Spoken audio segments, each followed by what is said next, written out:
Delft University of Technology, and they have some nice academic traditions. When a new professor comes to the university, they give an inaugural lecture.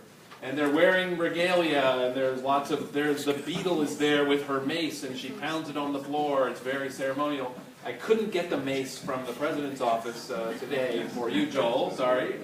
But the idea of a valedictory lecture is for a professor upon their retirement to offer a retrospective on their career or a vision for the future of the particular field that they're working in. So it's an opportunity to reflect. It's an opportunity to say thank you, for us to thank you, for you to say whatever you want to say, you know, as you're heading out the door onto the next phase in your career. So valedictory lecture, I think, is a nice tradition that comes from the UK and from the Netherlands, as I've experienced it. And we want to, you're the guinea pig. We're going to start this tradition here moving forward.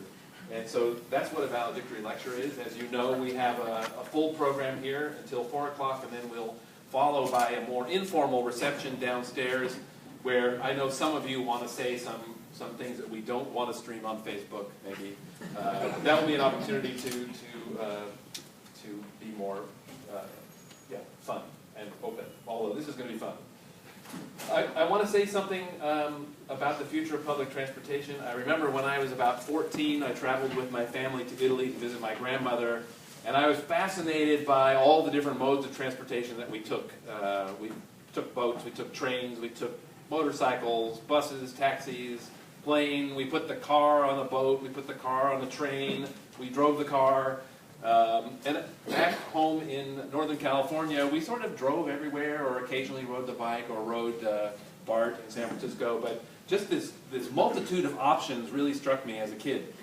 And fast forward to the early or the mid-90s, when I was a grad student at UC Berkeley, and William Garrison was teaching several classes in transportation planning, and he ended the class with a lecture about designing a life in transportation, where he was offering kind of career advice to us as we were going to be moving on into the field of transportation.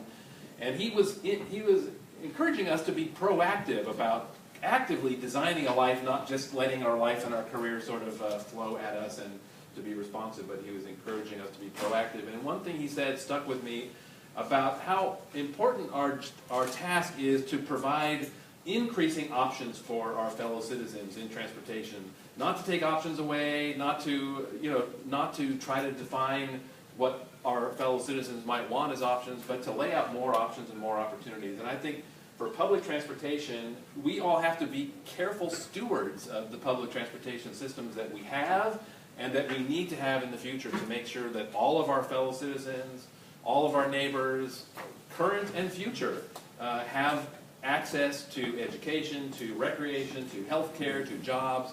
And so it's our responsibility to make sure that we are excellent stewards of the transportation system. I want Qatar and USF and the Tampa Bay region to be the place that people come to sit down and hammer out what that future is going to look like. And so many of you, I want to be playing a role with us to be that leaning forward, proactive place for solving today's problems, but also anticipating tomorrow's problems, and increasing the number of options for people. So this event today is kicking off a year-long kind of celebration about the future of public transportation. Joel will talk a little bit more about a special issue of the Journal of Public Transportation that we're launching today, and that we will be organizing webinars and other events in 2018 involving the authors of those papers. So this is the beginning, and we're excited that you're here and hope you'll stick around as well. So the last thing before I move on with the program is we have a special delivery from the U.S. Department of Transportation. So I'm just going to read it, and Joel, you'll have your time at the podium in a few minutes. But it says, "Dear Joel, please accept heartiest congratulations from all of us at the University Transportation Center's program staff on the occasion of your retirement, as well as our heartfelt thanks for the many ways in which you have supported planning, operations, and research activities for a safe and effective transportation system during your working life. In particular, we thank you for your leadership as the Director of the National Center for Transit Research at the University of South Florida, and as President of the Council of University Transportation Centers that represents university-based transportation centers nationwide. In both roles, you consistently demonstrated a commitment to promoting transportation research and education, the ability to maintain your focus squarely on your goal, and the all-important people skills that broaden the effects of your work and was felt by state, local, and private organizations far beyond just USDOT and USF. Joel, you've so often been the voice of reason during UTC directors' meetings, and we will sorely miss that contribution. All of us also greatly enjoyed getting to know you personally. Our very best wishes go with you to the next phase of your life. And it's signed by Kevin Womack, who's the director of the Office of Research, Development, and Technology at the USDOT, Caesar Singh, Denise Dunn, Robin Klein, Amy Stearns, and Dawn Tucker-Thomas. So I'll just hand this to you.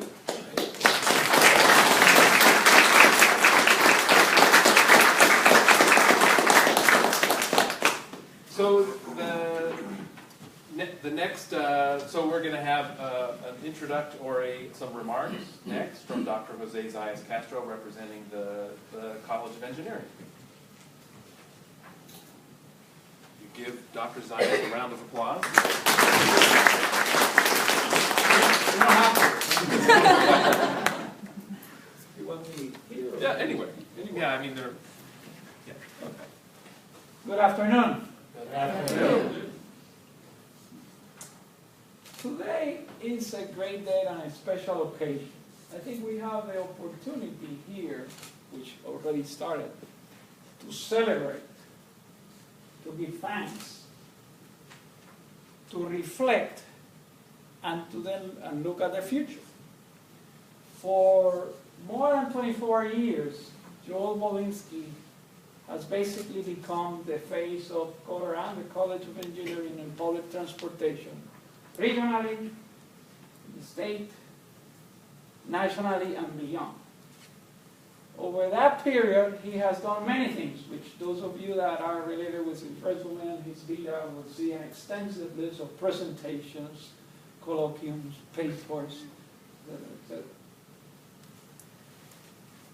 And it has been a period since Qatar started, and Gary and I were talking a little bit about when the building was built and that. Joel has led a tremendous role in our presence in terms of public transportation, which is being recognized by that letter sent by the Federal Department of Transportation, and also as quoted as being the voice of reasons in the meeting of these centers. And that has had a tremendous projection and a tremendous impact. That has also laid a tremendous foundation. Those of you who have experienced that in the last few years in civil and environmental engineering, we have been able to attract some very distinguished faculty to expand our footprint in transportation. And Fred Mannering and Xiaopen Li, Yusun and others are here today with us. And that in no small amount is due to the work of many individuals, including our dear colleague and friend and Joel Volinski. Individuals like him, as long as with the Carter family, have made that possible. And then it has done something that is why we are here. We are a university. It's a center in a university. What makes us a university is our students. And Joel has had a tremendous influence over students, a beloved individual, a mentor, and that legacy just continues growing. It has a chain effect, and we thank you for that tremendously. Because we should never lose sight that the future of transportation or the future of any topic or any endeavor is how we plant seeds on the younger generations, as all of you and many of you have been doing for many years. And Joel in Qatar is a vivid example of that. In addition, as we celebrate and render homage to him and congratulate him, he shared some of his other skills that he played the guitar and sang for us. And and jokingly, but not jokingly, that also demonstrate our capabilities of having a societal impact that goes beyond the technical matters, as we are able to work in the many intersections that positively affect society when we can take engineering and science and the arts and the service to the community and put all of them together, and one individual becomes the face of that. So if you look at your program, there are a couple of things that caught my attention as I saw this nice program. The first one, obviously, is a nice photograph of this very elegant individual.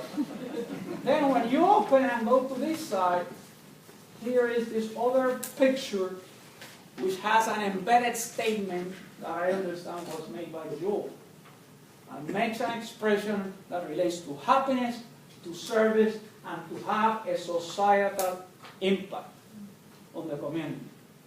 And that's what we're about. Because at the end of the day, engineering, in its broader sense, is about improving the well-being of society. And that is very well represented in your work, in your dedication, in your leadership.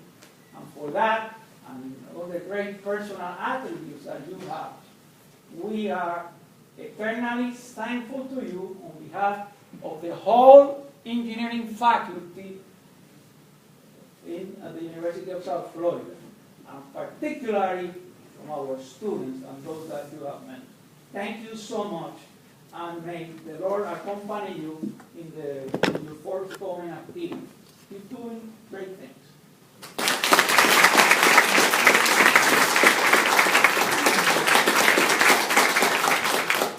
Thank you, Dr. Zayas, for those inspiring words. And I would like next to turn to Catherine Kellerman.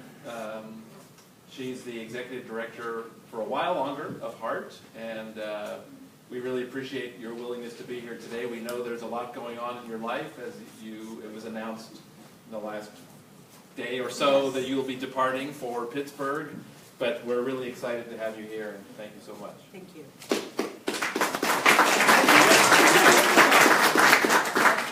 I would like to say first, thank you for letting me join you today. And when I saw the photos, I was like, wow, Joel's always had amazing hair. That's a universal sentiment. So my full legal name is Catherine Egan Kellerman. Any ladies here who are students in engineering? Anybody? One, all right. You know, the name you get on certifications and your degree might change, and so there's odd times to change it. So as I transition to my new role, moving to the other name. Also, I'm closer to my in-laws who are in Kellerman, and I need them to like me. So, Joel, this whole presentation is something that you started. It's all your fault. And that is, where is transportation going? We are at a pivot, a hinge, a turning point, whatever you want to say that doesn't make you say, I've heard that so much, in transit usage in America. Ridership is declining on most mid-sized systems. In a lot of legacy systems, it's been flat for probably a decade. Gas is cheap. People are working creatively. Millennials are getting driver's licenses at the lowest rate of attainment since 1970-something. Rideshare is nibbling at the edges. Fare revenue is down. A lot of our internal costs are going up. So it's time for transit to reinvent itself so it can stick around. Not just be relevant, but keep the doors open. So this is an overview of some of the stuff we've done here in Tampa. So Hillsborough County is larger than Rhode Island. We cover a lot of turf, and we have a lot of places we're trying to serve. This is our fleet as of October 7th. It changed on October 8th, so this is where we have been historically. Not a really big fleet for a property this size, and this is our snapshot of the service we provide. We do buses, local, some very few express trips left. Van service for folks with disabilities and circulators. We are the operator for the TICO Line streetcar, the nation's smallest rail system, which gets to have all the same federal safety rules because that's fun. And in fiscal 16, we totaled up about $14.5 million. Fiscal 17 is going to be in the 13 millions, and we're like a lot of other places that are seeing declining ridership. Ooh, how do I make my video work? Can someone help me with this? Yes, Sarah, can you? Oh, wait. I think. See, how can I hear this video?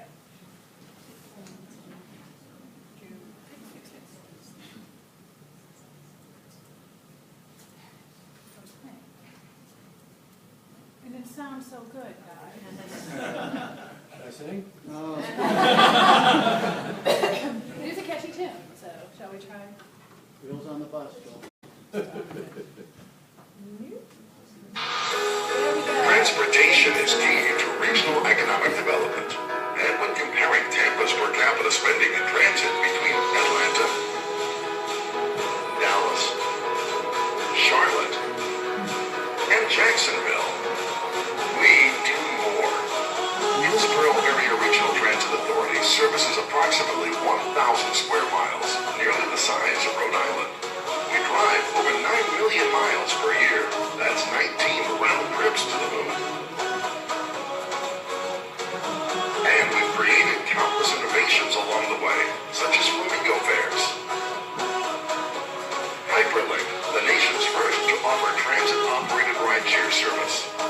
And one bus away, providing real-time departure info with native apps and a dynamic planning feature. HART was even first in Florida to push live data into the Google Trip Planner.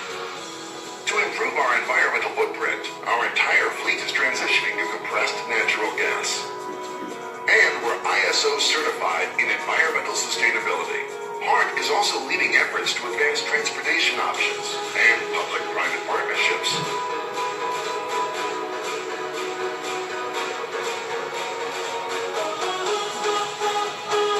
We are committed to improving our transit efforts.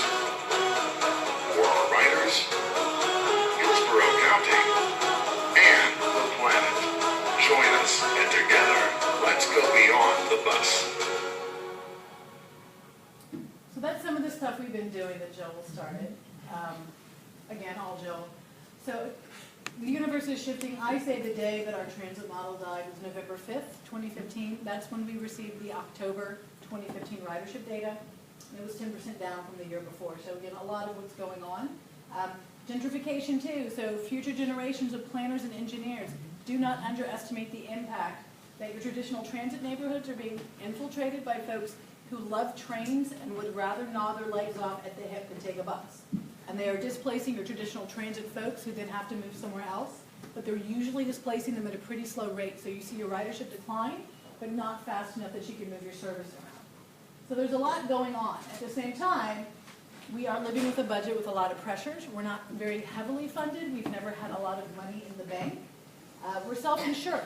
And if your own health insurance has changed in the past couple of years, imagine doing that for 800 people and their families. And we pay people to sit down and drive for 10 hours a day and eat fried food.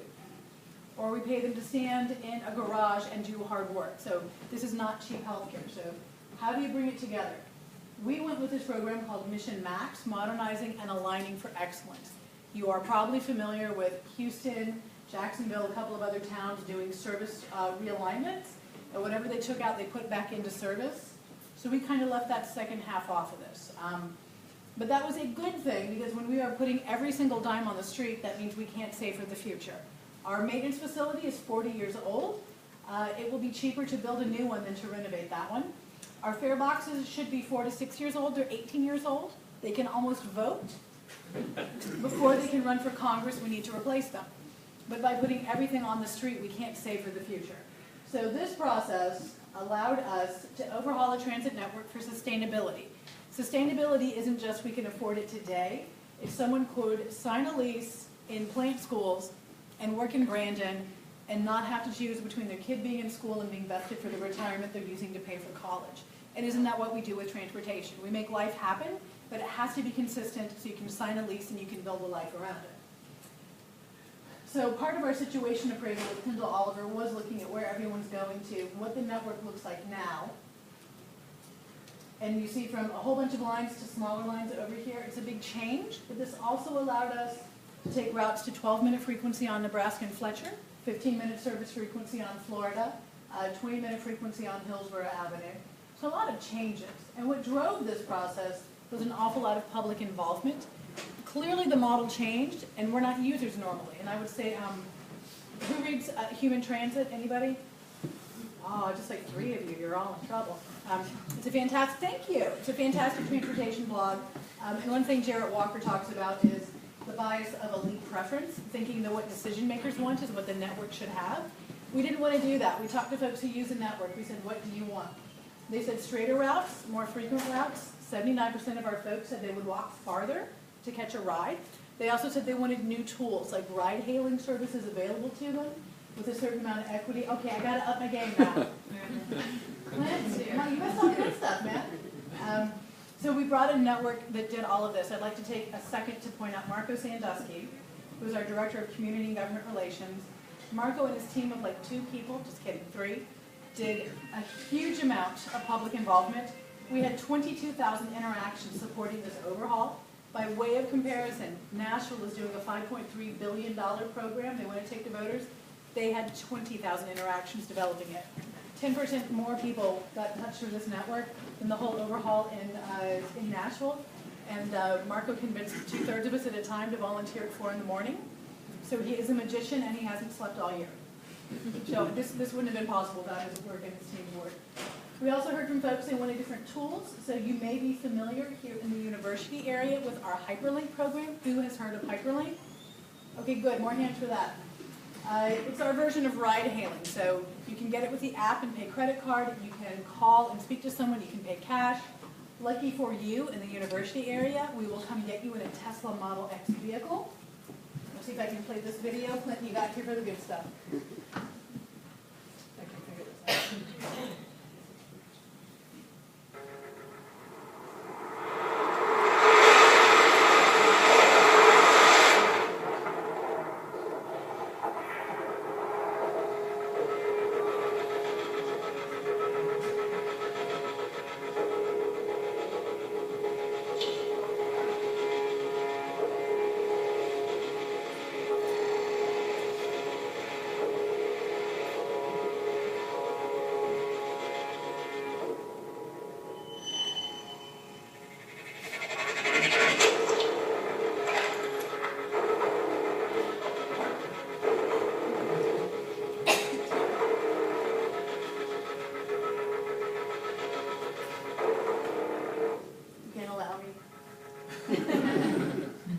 Transit's pretty cool now, right?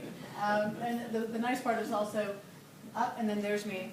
Similarities. The Teslas are 100% funded by TICO and the Innovation Place and Nitro Solutions. No taxpayer dollars in the lease. So it's cool, and it also shows that the Tampa community is willing to do some different things in transit.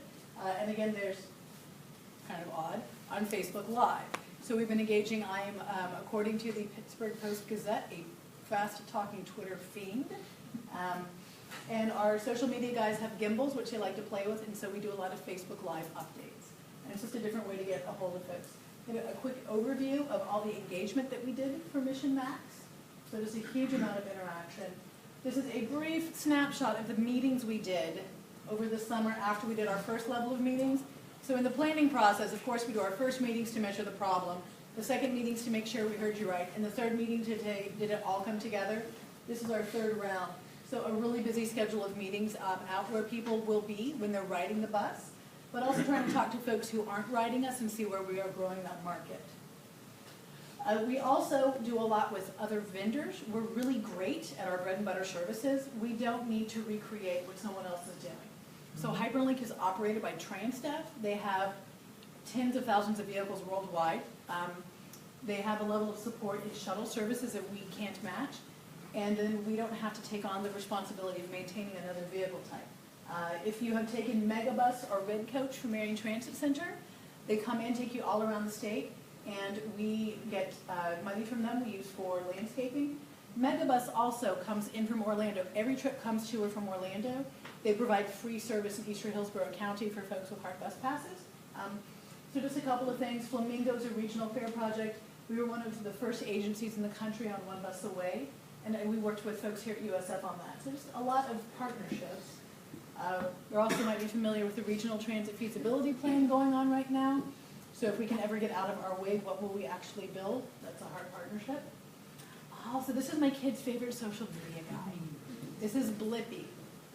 I know everyone's laughing. Blippi came to town in February and he got some video content. And he did a video about the aquarium, the Children's Museum. We paid for his travel, it's about $3,000. And he did videos about the bus, The maintenance facility had a meet and greet. We've got over 10 million views on this. There's a whole generation of kids who think Tampa's where it's at for transit. So you kind of feel bad for these kids, but it's really awesome exposure, right? And the song is catchy, so if you don't want it stuck in your head, don't watch it. But if you have a boy under 4 in your house, you're welcome. And so what's next? Next week, if you're at the Florida Autonomous Vehicle Summit, 8 o'clock in the morning on the 14th, we will unveil the prototype that will be running on the Marion Transitway starting in January of next year, right around the corner. We'll have an attendant the first year, but if we don't get ahead, there we go, sorry. If we don't get ahead of what's going on with autonomous transit, some other transit agency, some other region will, and this can be useful for the regional transit plan. This can help out with the streetcar extension study the city of Tampa is doing, and it's something else to put our mark on how transportation is going to happen in our community. So what are challenges we face? We have politicians who don't want to cover these problems. You know, we get creative with funding, and then another thing that I'll preach at all of you, especially if you're in students, you might not be the market you're serving. That's okay. Don't feel guilty. Focus on the market you're serving. So Jarrett Walker has this quote that he's at a board meeting, and a board member says, will this service get me out of my BMW? And the guy's like, and because he's a consultant, he can get away with it. He's like, this isn't for you. If I'm designed to get you out of your BMW, I did my job wrong. I'm the transit CEO. To go to work would take me an hour and 3 buses. That's okay. We have people who do this every day. It would take my husband the same trip in a different direction and taking the kids to school. I'm not the target market. Remember who we're serving. Find out what's valuable for them. Flip side of that, what's good for the guy in the tie is good for the Head Start mom going to VOTEC. What's going to make the bus attractive for Clinton is going to make it attractive for anybody. So be mindful of your market, but always serve that better level of customer service. And that, I think, is the epitome of what Joel is teaching us. That the loss of human dignity isn't a precondition for transit, and that's the best way that we serve. And that's not a quote from you, but I'm going to attribute it to you now, Joel. So you did all this. You got all this started. But I'll take credit for the Tesla by myself. Thank you. Thank you so much.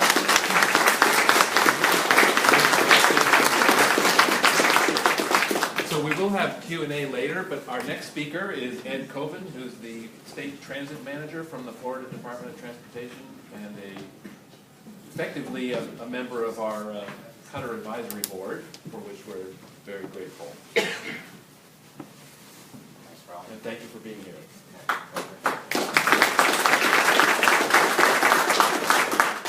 Thank you. So, as Rob said, I'm with DOT in Tallahassee. I'm the state transit manager.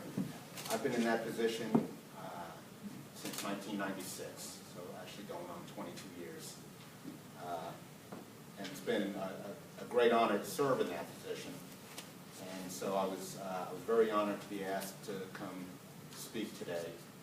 And I had a little bit of hesitation when, on my way from the parking lot to the terminal, I received a text from our next speaker, Mr. Foucault, and it said, very seriously, are you speaking about Joel, or are you speaking about the future of public transportation?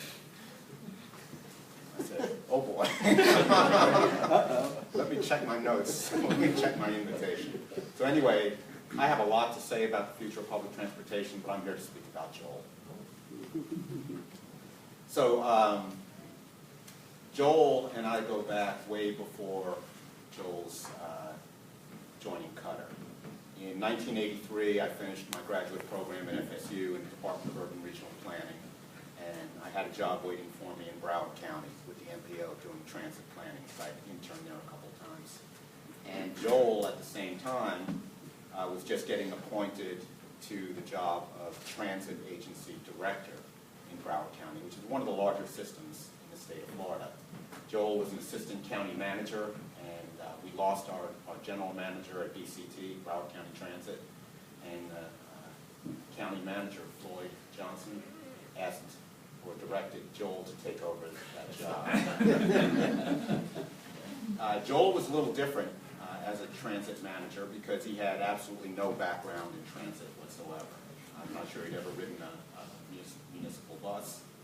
So he came into the job without what most transit directors have, which is a background in operations, making the buses show up on time. In fact, we kind of exaggerate a little bit, but a common theme of some of the more efficient transit managers in the industry, particularly those who deal in rail, is if I didn't have to stop for those annoying passengers, I could keep my schedule. Joel came into it from a perspective of, I need to learn and I need to know who the people are that I'm serving. So he was very more open to innovation. He had come from a planning background. I was a planner, so we got along really well in terms of being able to actually do planning as opposed to just scheduling and budgeting. One thing Joel did was he wrote the transit system to try to get a perspective from the transit agencies of what the issues were. He also, after he did that, he asked his managers to ride the transit system on a frequent basis and to provide reports, and then followed up on the things that they learned from riding the system. And that, to me, is something that it's so easy to do, and so many people lose sight of the service on the road because they don't have that contact. They don't actually do it. They look at maps, they look at the computer screens. But to really get out there and see what the people are facing, see what you can do to actually improve things. And folks aren't shy, they'll tell you. And I think Joel learned that. Joel lasted in that position 10 years, and may not seem that long, but at a very large transit system with a very difficult county commission, that's an eternity. No one's ever served that long at that agency. And he had very much success. The transit agency increased in ridership, I think, every year. It just did a tremendous job. And if you look at their transit system today, it's very effective. During that time, he was instrumental in building a new downtown transfer facility, a new administration, maintenance, and operations facility, which is no longer quite so new. But one of the most innovative things that Joel did at Broward County Transit, one of the issues that his agency and my agency always had difficulty with was we had a pretty decent grid network in Broward County. It's flat, no rivers.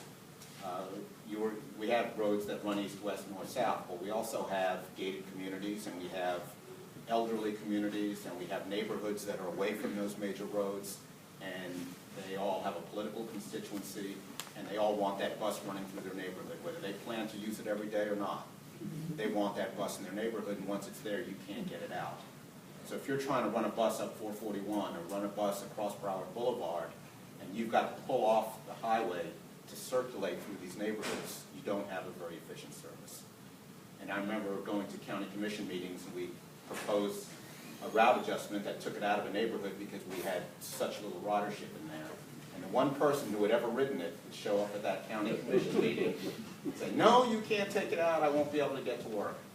And there it would be. You know, and how many thousands of dollars would it cost to keep that bus running through that neighborhood? Well, Joel came up with the idea of running community shuttles, not running them, but brilliantly provide the cities with capital equipment, with the buses, the smaller buses, and let them run it themselves. Serve their own neighborhoods, serve their own clients, let their people, let their residents take them to the place where they can get on the main line of Broward County Transit. And by doing that, by providing a shuttle bus to Margate and one to Tamarack, they were able to pick up their own residents and take them to Sunshine Plaza where they could get on Route 30 and get to the beach or get wherever they needed to go. And that model still works today. And we were able to straighten out those routes and able to make our connections so much better and so much more efficient. I don't need to talk much about Joel's history with Qatar. I think many of you probably already know that. But Joel, in 1994, when he finished up at Broward County, or 1993, he started work at Qatar. One of the prime accomplishments that he's had over the years was being responsible for getting the designation for Qatar as the National Center for Transit Research, not once, but several times over. Very difficult competition, very competitive, and honestly, it's brought in millions of dollars in federal money, as well as millions of dollars in state match for this organization. So it's really a building block of the building you're here in now, the work, the professors that you've got, of everything that we're doing at Qatar was just the success in getting that NCTR designation and keeping that designation through many different administrations. It's a true accomplishment. Joel and I both served on the board of the Florida Public Transportation Association. Joel since 1994 in an ex officio capacity, me since 1996. Joel had also, before that, served on the board of the FPTA as an officer, certainly as a member with Broward County Transit, and as president of the organization, chairman of the organization as well. And he continued up until our last meeting on that board. So, Joel, I'm going to miss you as a fellow ex officio on the FPTA board. Joel and I also served on the Transit Cooperative Research Program Problem Statement Screening Committee. I think I did it for 3 years, and that was about all I could handle when they send you that notebook about this thick and review all these problem statements and review and rank them and go to Washington. But I think, Joel, you're doing it up until present time. 17 years. 17 years. So I know Joel is well on his way into transitioning into this new phase of his life. I know that because I called to congratulate him after his retirement, and I got a message that said, "I'm not available right now, but thank you for caring enough to call. I'm making some changes in my life. Please leave a message after the beep. If I do not return your call, you are one of the changes." So I'm anxious to get home to see if Actually, I don't really know what Joel is planning. I certainly do wish you well in everything you do. I heard you're going to be practicing meditation. I'm not really sure what that entails, but it's got to be better than just sitting around doing nothing. Actually, I'm sure in his retirement, Joel's going to continue to use his skills to generate action, to get people to take action, to react. He's always been very proactive. I know he's only been retired for a week or so, but in that first week, Joel went to downtown Miami. He had a difficult time with a policeman who was writing out a parking ticket. Joel said to the cop, "Can't you give a retired guy a break?" Taking advantage of the retirement thing now. The cop kept writing the ticket. Joel started calling him names. He called him donut eating fat ass. He called him ticket Nazi. Some other things I can't even repeat.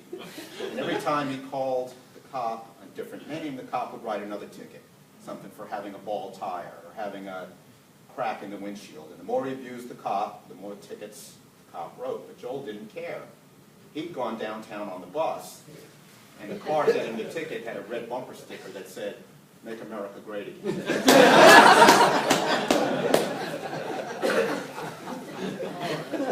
So anyway, Joel, I'm going to miss you. It's been a great honor knowing you. You've been a friend for many years, part of my entire career. May I just wish that you continue as you always have to live all the days of your life. Thank you. Thank you.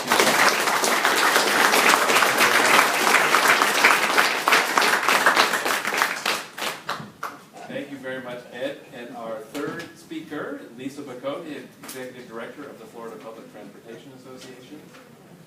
Thank you very much. Yes. Hello, Facebook world. My name is Lisa Foucault. I am the Executive Director of the Florida Public Transportation Association, and thank you very much for the invitation. It's a true honor to say a few words about Joel. He will be speaking about the future of public transportation. A few of us are speaking about the future of public transportation without Joel Volinski in it. So that's what I am going to do. As we all know, Joel's retired, at least from color. I know he's going to be doing a little bit of work here and there. And I thought what better way to help him onto the path of his true future, which is what we all want to be, and Bill Millar has joined as a true Florida retiree. So I'm looking forward to it in a few years. But I thought I could help you on your future by looking back at your past. So we are going to go way back to 1975. When I happened to be 4 years old, and I was just starting kindergarten and making my way through my challenging course of Plato 101, but Joel was beginning his career at Broward County as the chief planner at the Broward County Community Development Division. So he worked there for a little while, and then started climbing the ladder. I'm advancing my way through elementary and middle school, but in 1983 he was named or told that he was going to be the director of Broward County Transit. And of course, when you become a director of a large system in Florida, you get a very little known perk, which is an automatic vote on our board. So he started our board at the Florida Public Transportation Association in 1983. So we're going to then now go back to 1983, and that was 34 years ago. So let's see if I can remember what exactly happened 34 years ago. I was in 7th grade, but I can recall a few things. All right, let's be honest. I had to look to the internet for this. And speaking of the internet, 1983 is when ARPANET officially changed to use the internet protocol. So technically, 1983 was the year the internet began. Same year you started Broward County Transit at Broward County Transit. Also in 1983, Motorola released cell phones. Same year. Crazy, huh? Microsoft Word was actually released in 1983, and something called Lotus 123. Who remembers that? Yeah. I do remember that. I remember Lotus 123. The Dow Jones in 1983 closed at 1,258. So we should have all bought that Microsoft stock back then, I guess. And here's one. The year-end Federal Reserve interest rate was at 11%. Yowza. The average income was a little over $21,000. A townhouse in Chicago, 2-bedroom, 1-bathroom townhouse, was only $47,000. Also, the final episode of MASH aired to a record crowd of 125 million. Thankfully, Joel was not anything near the final episode of his career because he really was just beginning in 1983. And Ed mentioned this.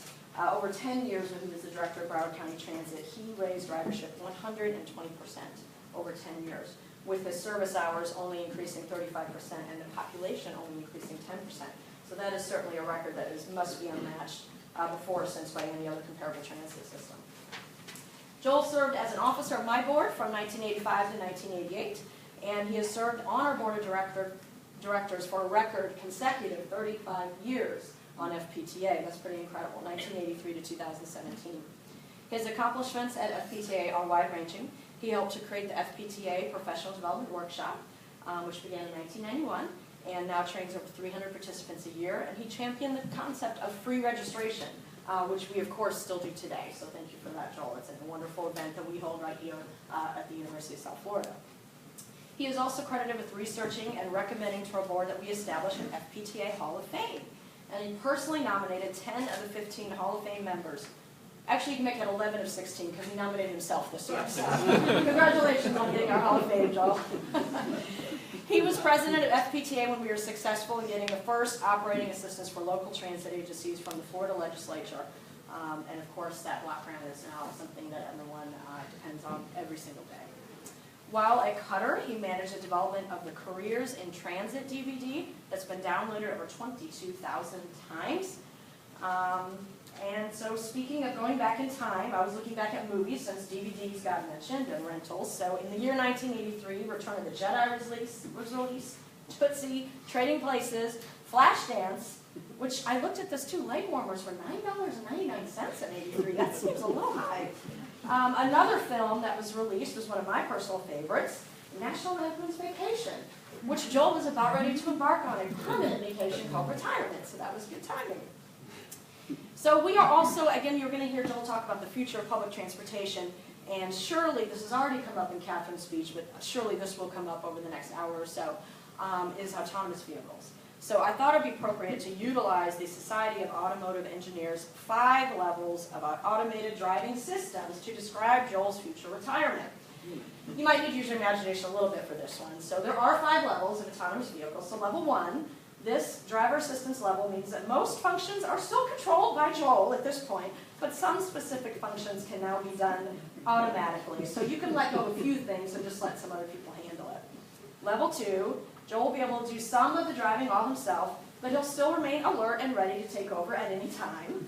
I'm told that this means the driver is disengaged from physically operating the vehicle by having his hands off the steering wheel, his foot off the pedal. But Joel, you still need to be ready to take control of that vehicle at some point.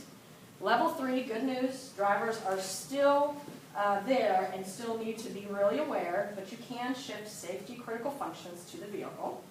That means, Joel, that you as the driver in your retirement really still do need to be present in level 3 to intervene at any point. Level 4 of your retirement, this is now fully autonomous. You're here. Level 4, you're ready to go. You're designed to, the vehicle can perform all the safety critical driving functions for you, but you still need to be cognizant. So Level 5, that's it. When you hit level 5 of your retirement, it is fully autonomous at that point. Even in extreme conditions, it's all robots all the time. So Joel, glad that you're along for this ride of your retirement. Glad that you've been along with our ride of public transportation. I certainly can tell you that I'm glad to know you for the last 5 years. I've really gotten to know you on my board. I've appreciated all of your comments and everything, all the knowledge that you've brought to our board over the years. You've been a good friend and mentor to many people and a diligent public service to all. Public transportation's future will be a little less bright without Joel driving at the wheel. So for my parting thoughts, there's a well-known quote that goes, "The trouble with retirement is that you never get a day off." Well, Joel, enjoy never having a day off. Thank you.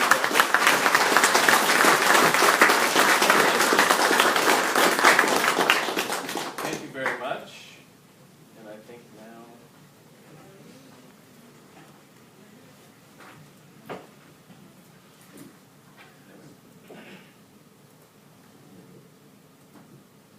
So now, Joel, it's your turn, and I just briefly wanted to mention that, as Jose said, to me, you were the face of USF for many years. We probably met about 12 years ago through the Council of University Transportation Centers, and we could either give you credit or blame you, depending on your perspectives, for enticing me to apply for this job. It was about 2 years ago that I met you and Dennis in Washington, D.C. at a TRB Spotlight conference, and we had a little sidebar, and you encouraged me to pursue this opportunity. So I want to thank you for that. Some of the Cutter folk may want to, punish you later for that, but it's great to be here, and it's great to have known you all these years, and you're an inspiration to me as far as the leadership you've provided. But at this point, I want to turn the floor over to you.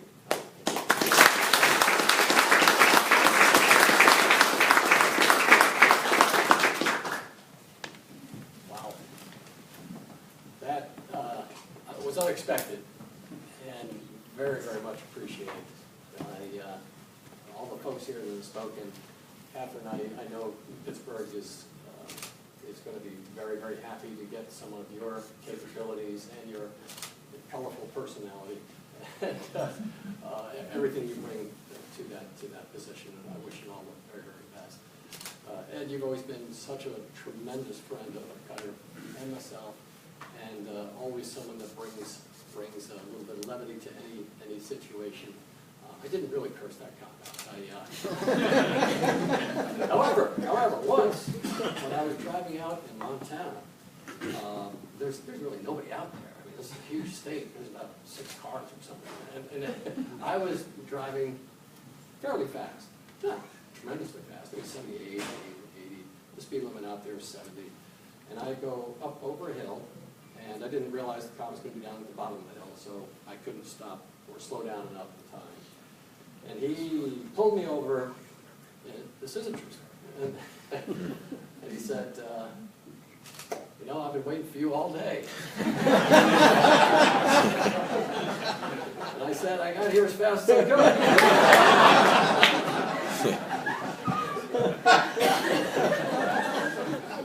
So anyway, he had a chuckle, but he still wrote me a ticket. The only ticket of my life.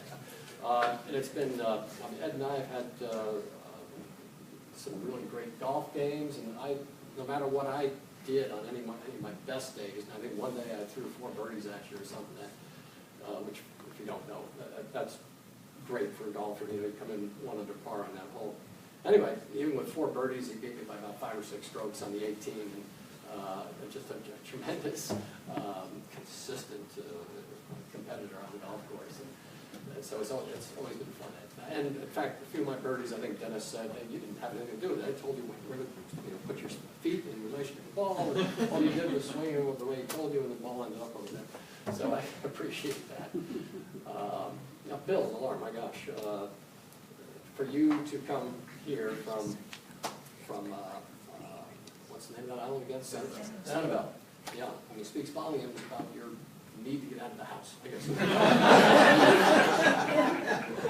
But it's been great that you're here. Hopefully, some of the things you'll hear will be of interest, and we certainly invite you to join us afterwards to talk, take some Q&A and what have you.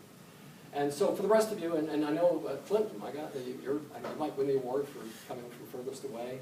I'm very honored that all of you who have come from other transit agencies that are here, I'll never forget that.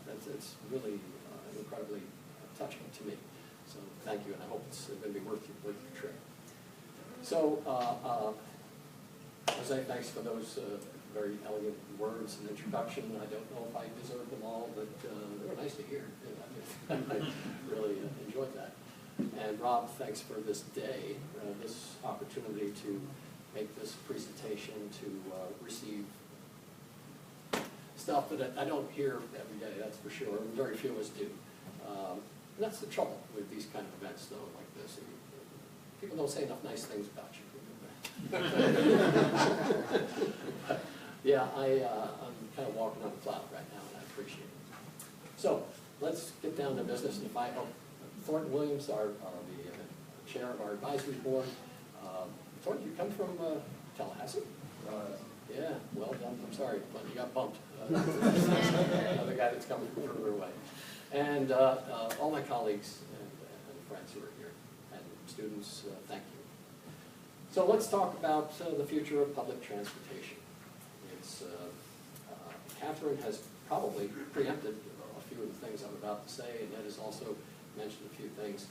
But let's just jump into it. Although I would say that the great Yogi Berra, who's reputed to have said many things, said that predictions are hard, especially about the future.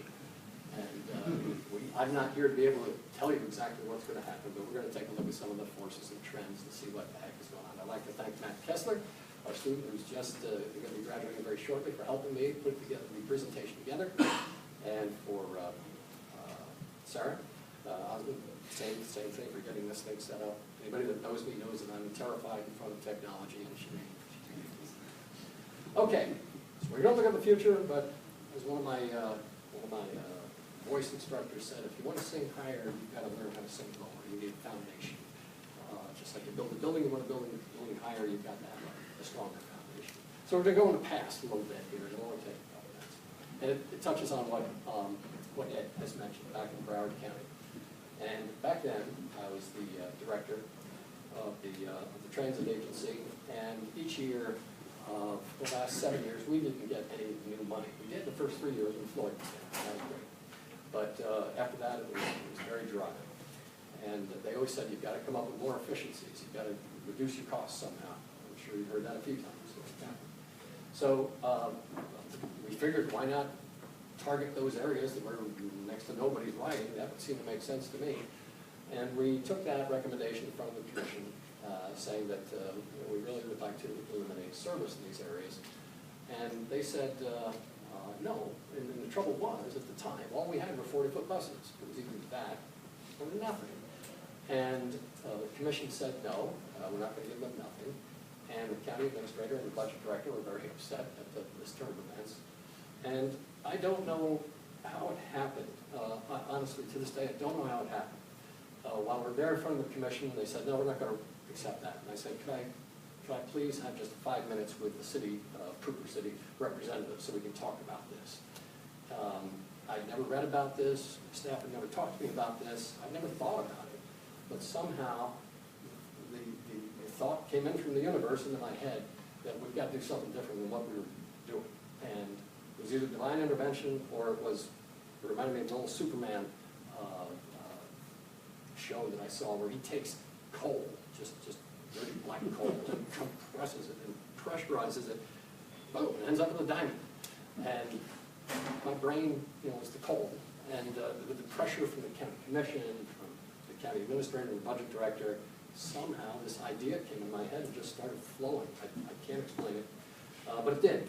And so we came up with this on the spot, new concept called the community bus program, which Ed has described.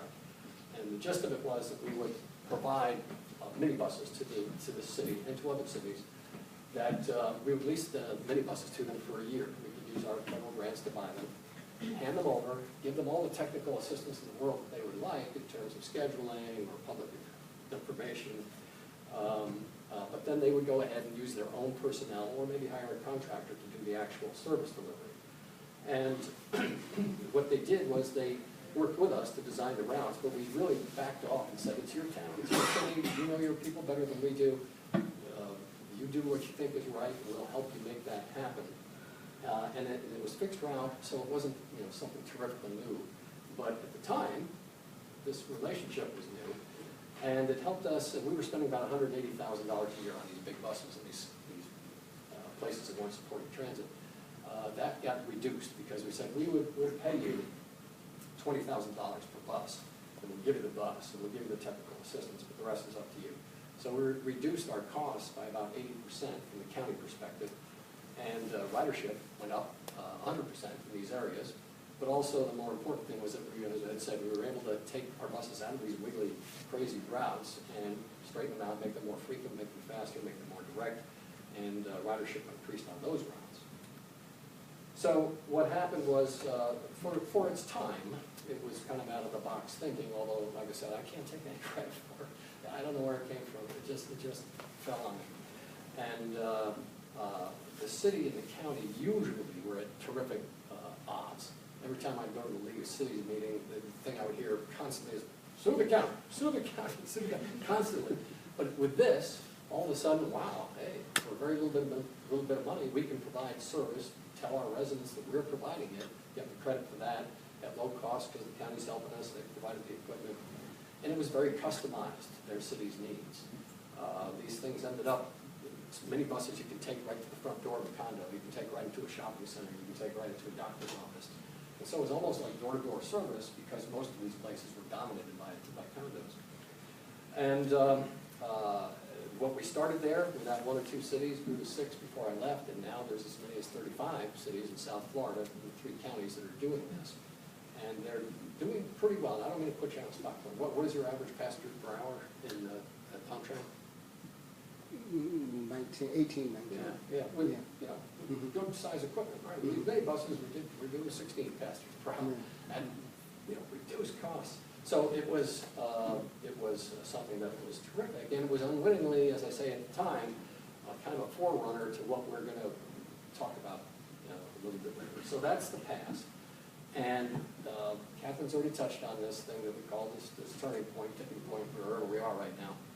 But why is this subject of the future of transit so timely right now? I mean, there's always been a future. Anytime you can talk about what the future will be, but now it seems to be really critical.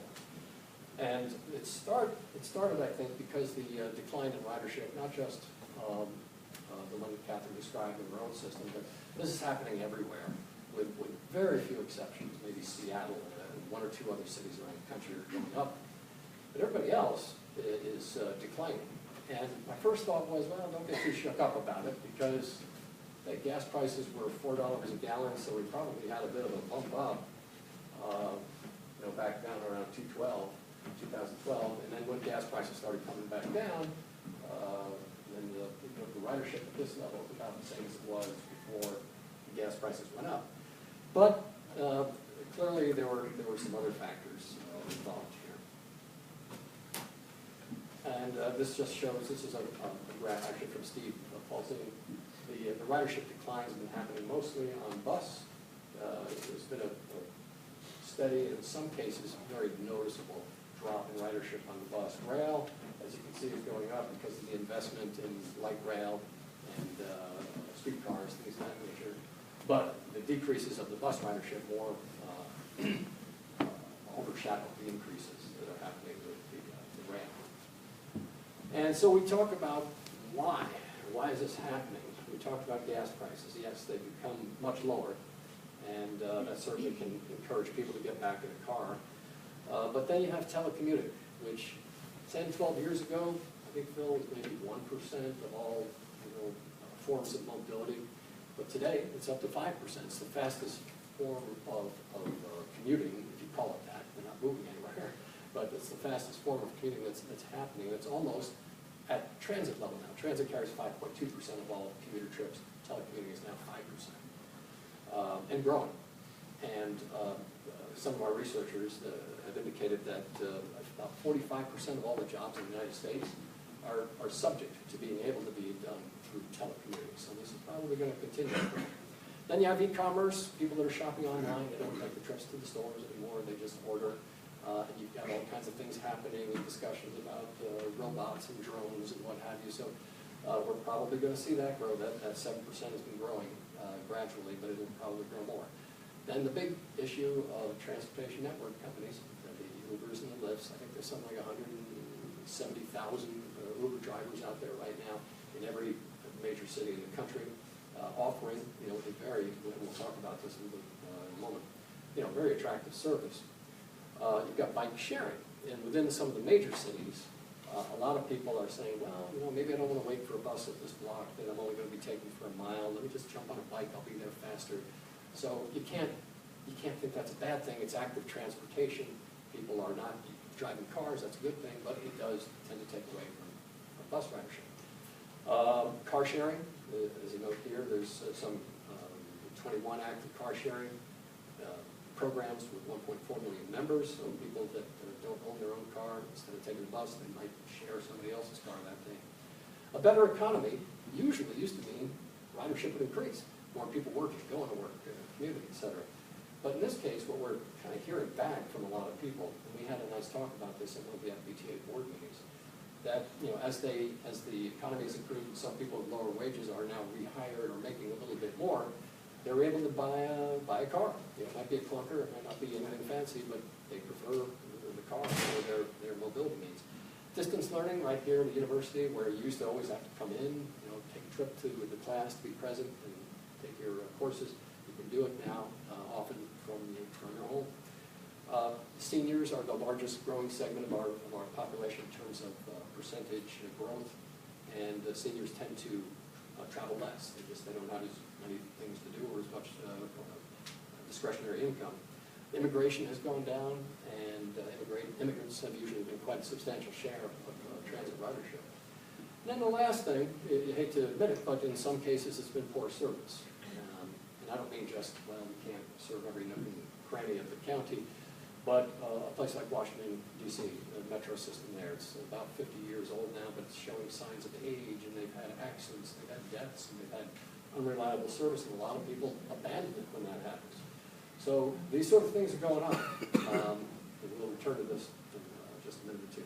Another thing that's happening is that the population in the country is shifting from what you would regard as transit-rich areas on the right. Oops, these places like Chicago, Detroit, Baltimore, Cleveland, Milwaukee, and Pittsburgh. These are places that typically have great commute share in the double digits or healthy in any event. But their population is going down. That's where transit is, but that's where people are moving out from. And this, again, is one of Steve's slides. And where are they going? They're going to places like Phoenix and Houston, Las Vegas. And you can see the same thing here, that the population is going up by leaps and bounds. This is an annual increase. It's 81,000, 56,000. It's amazing how people are shifting, unfortunately, to the suburbs, which don't typically provide great transit service. And as you can see here, a very small share of commuting is done by transit in those areas. We've had a big change in what's available to people to be able to satisfy their mobility. In the past, of course, it's been more traditional things like transit and taxis and rental cars, but we've got this whole new suite of options for people to exercise that we didn't have 10 years ago. And so that is happening. So another thing, though, about the TNCs, and maybe the most important thing for us to understand right now, is that they've raised the bar of what is available to people who are looking for a trip. Taxis, they used to be dirty, they used to be late. How do I find one? What's the number? Wow, now anybody with a smartphone, I mean anybody, if I can do it, anybody can do it. Just take a few moments, download their app, put in your destination, press the button, and they're there in 3 minutes. I mean, it's incredible, and they're doing it at a lower cost than a taxi. And my initial response after they were in business for a while was, oh, I feel very badly for the taxi industry. These guys paid hundreds of thousands for their medallions in some cases, and they're just being swept aside. by this thing that they didn't see coming. And I thought, well, and I still feel badly for them. And some of them have gone over to what's called e-hail, where they're trying to do the same sort of thing as TNC. But then you start wondering, wait a minute, that's what happened in the taxi industry. What about the transit industry? And we see that they, I think, Catherine has sort of used the phrase nibbling away. We don't know, we don't have enough research done because a lot of their information is proprietary and they won't share it. We know that we're trying to get them to feed people to the transit stations and stops as best we can, but we also know that some choice riders, rather than riding a bus, they'll take that TNC. So we think it's starting to impact us. But if you talk about just us and talk about the automobile manufacturers, what are they going to be thinking? Here you have people now that maybe in the household with 2 cars. They said, I don't need two cars. I can have 1 car. If I need another trip for something, I'll take this TNC. Or some people say, I don't need a TNC. I don't need a car at all. So talk about disruptive technology. All right, it's basically almost totally eliminated one industry. It's affecting another one, and it might affect another one yet. And why is that? It's because TNCs allow people to move as if they have a car, but they don't have to pay the upfront costs associated with buying a car, and then the cost of maintaining a car. They get the same experience of travel without the headaches, and they only use it when they need it. We all know that our cars sit in our garages 90–95% of the time, but we're paying for it for 24 hours a day. So TNCs are very, very, very customer oriented, and they are highly capitalized, and if anybody thinks that somebody has invested $75 billion so that they can do taxi work and maybe nibble at the edges of transit, think again. Their objective, obviously, is to, by the name itself, Uber means everything, big, monstrous magnitude. They see a transportation segment of the economy representing about 12% of the economy, and they said, we want to play in that. We want to be big-time players. And right now they're part of the unicorn funds. They're not publicly traded, it's private investors. And last year they lost $3 billion, and I'm sure they don't like that, or would. They are looking to increase market share. And so that market share, the next one might be transit.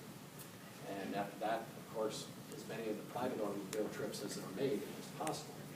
So do not underestimate the influence of the TNCs. So what are some of the underlying dynamics that are happening here? Well, we just talked about the substantial changes in technology. Things with GPS, things with automated vehicle locating system, smartphone applications, etc. suddenly came into being. And we've also got a new largest cohort of population called the millennials, larger than the baby boomers, who grew up with a great sense of comfort with things like cell phones and things like all computers and information. So they also grew up in a situation where they had horrendous student debt. They probably couldn't afford a car, and they had these great new attitudes towards sharing things. They don't have to own their own car. It's not about ownership. It's about access. If they can just access these services, they're happy. And more people are realizing, yeah, that's the truth. How many people here have not used a TNC? Don't be embarrassed. Okay. How many people did it their first trip 3 years ago? A few, what? Yeah, more than a few. Okay. 5 years ago? Really? Okay. Well, anyway, point is, it's been recent. It kind of snuck up on us. The way I described it, that movie while you were sleeping, this all happened, and it didn't happen because of people like us here. It didn't happen because of traditional engineers or traditional planners or those kind of folks that have kind of managed and planned the transportation system. It happened with a bunch of computer geeks and a bunch of investors that said, we think there's a big opportunity here. And they grabbed this philosophy of Buckminster Fuller, the guy that invented the geodesic dome and many other things. He says, to change things, you never fight the existing reality. To change something, build a new model, and make the existing model obsolete. Now, I don't know that we're obsolete yet, but this is what they did. They didn't ask for permission, as you probably remember. There were all kinds of arguments between Uber and various city commissions and councils and what have you. But they just kept moving forward, kind of under and I never spoke to anybody at Uber, so I can't speak for them with any authority. But I think they realized, hey, we're really popular. We're as popular as we were hoping we were going to be, and people are using it. And let's keep pushing this because we think we'll have some political constituency, and it just makes sense. It just makes sense. It's better than taxi service. And they've prevailed almost everywhere they've been operating. London right now, they were, I think they're still allowed to operate while they're appealing some ruling, but almost every place, they're established now. So, and that's the societal shift that happened was seen by these investors. They saw the millennials coming. They saw they didn't have a lot of money. They saw that maybe they'd like to work as a driver because they were laid off during the recession. And then they saw the technology that would make it happen, and they came up with the software. It's brilliant. I mean, you just got to hand it to them. It's absolutely phenomenal what they've done. So all of that's going on. As I said, why are we talking about this subject now? Here's some headlines that, I don't know if any of you have seen them, but you've probably seen headlines like them. The first three from newspapers, saying will self-driving cars and taxis make transit obsolete? Or will Uber and Lyft outperform transit? Department of Transportation, unfortunately, says the future of transit looks pretty bleak. Then you've got researchers and academics writing papers of this nature that the end of transit and the beginning of new mobility, or the end of public transport, gets your attention. No question about that. And we've got to just sort of admit, and we know that, and Catherine made references to it. Some people would rather gnaw their leg off at the hip, is that what you said? Than to use a bus. They don't feel comfortable, perhaps for a number of reasons. It could be there's just an unpleasant experience with people yakking on their cell phones, chewing gum, rowdy teenagers, all kinds of things that happen on a bus. It's not always the nicest environment to sit in. If they have to transfer, we heard about those stories, it takes time. It might be raining, it might be super hot, they're out there stuck out in that kind of weather. And when you come down to it, the statistics show that 80% of people in the country don't use public transit. They just don't. And 11% use it less than 10 times per month, meaning that there's 10 times as many people in the country that don't use it as those who do use it. And that's very telling, and we know that. It might not always be on time, especially a bus that's stuck in the same traffic as cars. It tends to be slower, and people make... What I had to learn as a transit director was people don't do things because it's the right thing to do. They might say, I know for the environment I shouldn't be taking this pollution, spinning car out to the road. But you know what? The world's a big place. I'm this tiny element of it. I'm not really making that much of a difference. I'm going to take the car because I need to take the car. I need to get there when I need to get there. I can't rely on the transit. And just, here's a question for you. What is the most valuable commodity in the world? Anybody want to take a guess? Time. Why? It's irreplaceable. Every second that goes by you will never, ever get it back. And you could be Bill Gates, you could be Warren Buffett, you could be a billionaire. You can't buy one more second of time than I can. And I'm not doing it. So it's the sort of thing that people want to spend time with their family, their friends, their dogs, or whatever. They don't want to spend it waiting at a bus stop for a bus. So that's the trouble. That's the problem. So we went ahead and asked, and Rob made reference to this, some of the more prominent researchers in the country to offer their thoughts and opinions on what the future of public transportation might be. Some of these names are recognized. In fact, Jared Walker from the transit blog, he's one of the contributors. Steve is. Rand Curry, who's only the most referenced public transportation researcher in the world, put in, and he was great. He called it his revolutionary manifesto. You're going to enjoy, he was very playful with it, and I think it's great. The people like Brian Taylor, they're really highly regarded folks. I think Susan Shaheen, probably the expert in things dealing with ride sharing and such. I think this will be an edition or an issue that you'll enjoy more than any other you might have ever read because it's a little bit more in English. There's no formulas. There's no crazy stuff that you can read and say, I don't understand this. This this you'll understand, and you'll be able to relate to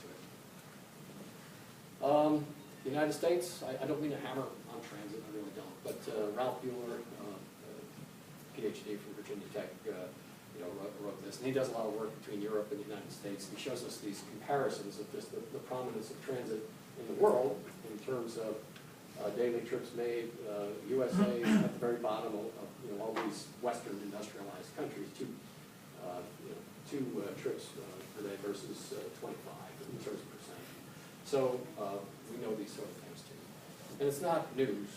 This has been going on for a while. I mean, we've had 100 years of data to look at, and certainly in the last 50 to 60, there's been a really flat, in spite of a lot of investment in public transportation, relatively flat growth in ridership per capita.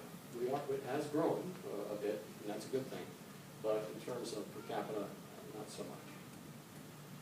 Now, a lot of these factors I've talked about that I listed before, they're out of the control of public transit agencies. Look at each one of these. There isn't anything that a transit agency can do about gas prices, land use and densities, parking, the price for parking, immigration levels, geographic population shifts, all these things that you see here. And so for people like Clinton, for people like Catherine, they're doing the very best they can with what they've got to work with. And but they don't have these things that they can manipulate. So you do the best you can with what circumstances you've been handed. And that is the problem. Transit doesn't shape things so much. Transit is more a recipient of circumstances than we are something that alters circumstances, with a few small exceptions. And now, on top of all that, you got this discussion about autonomous vehicles. And what's that going to do? This is all the rage, of course, right now. Lots and lots of research. If you go up to TRD's annual meeting, every session it's on, autonomous vehicles is packed, overflowing out to the hall, standing room only. And of course, it could bring enormous changes to the way people move and where they live. They might say, hey, I can do anything in my car now. I can read, I can text, I can exercise in the back of my SUV, and I can do my makeup. Really, there'll probably be microwaves in new cars, and you cook your meals. And it's the point being that one of the advantages, one of the few advantages that transit has, is that there's the value of time travel. People sometimes take transit because they can do their reading, they can stay in touch with friends by texting, etc., without being fearful of driving off the road or something. Well, we're going to lose that advantage. And but how many years in the future this is, we don't know just yet. But we're going to lose that advantage. But hopefully not all is doom and gloom. I think most of you have seen this. I think Ed showed me this about 30 years ago when we worked together in Broward County. The transit will probably always have an advantage in highly dense and complex urban environments, where you got a lot of congestion and very, very high prices for parking. And as I said, we've probably all seen these pictures of, okay, 60 cars is represented. So you've got your 60 drivers, but that's how much space in the city they take. Bus, same 60 people, that's all the space that it takes on the road. And even with bikes, same 60 people, the bikes actually take a little bit more space than the bus, but not anywhere near as much as 60 cars. But what I found interesting, Carrie Watkins of Georgia Tech sent this along. She said, all right, cars. Out of cars, there you are, same 60 people.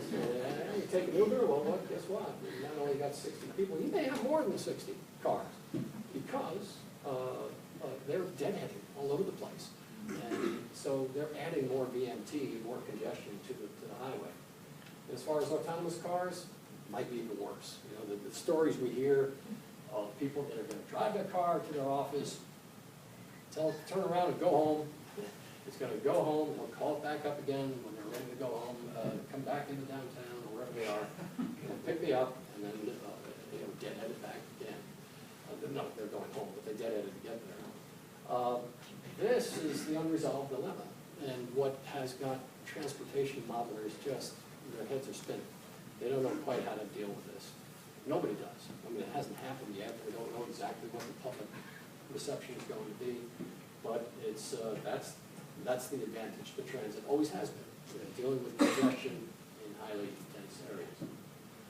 And so, the old song from Casablanca, you know, the fundamental things, I'm not going to say, the fundamental things apply as time goes by.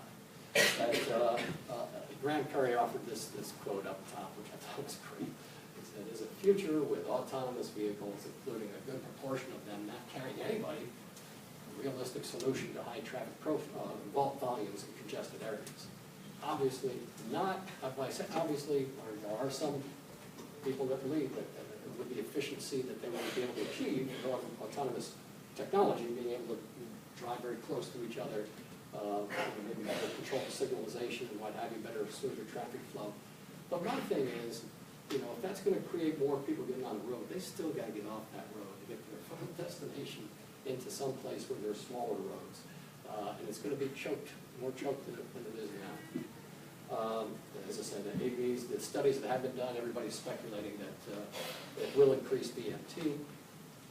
And that's why transit may work best, where AVs may work worst.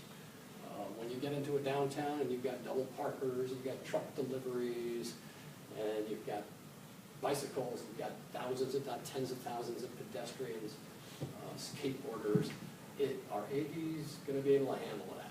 We don't know yet. But you know, transit does a pretty good job in downtowns. And it may be that that's part of why they will continue to have a role to play and a great successful role.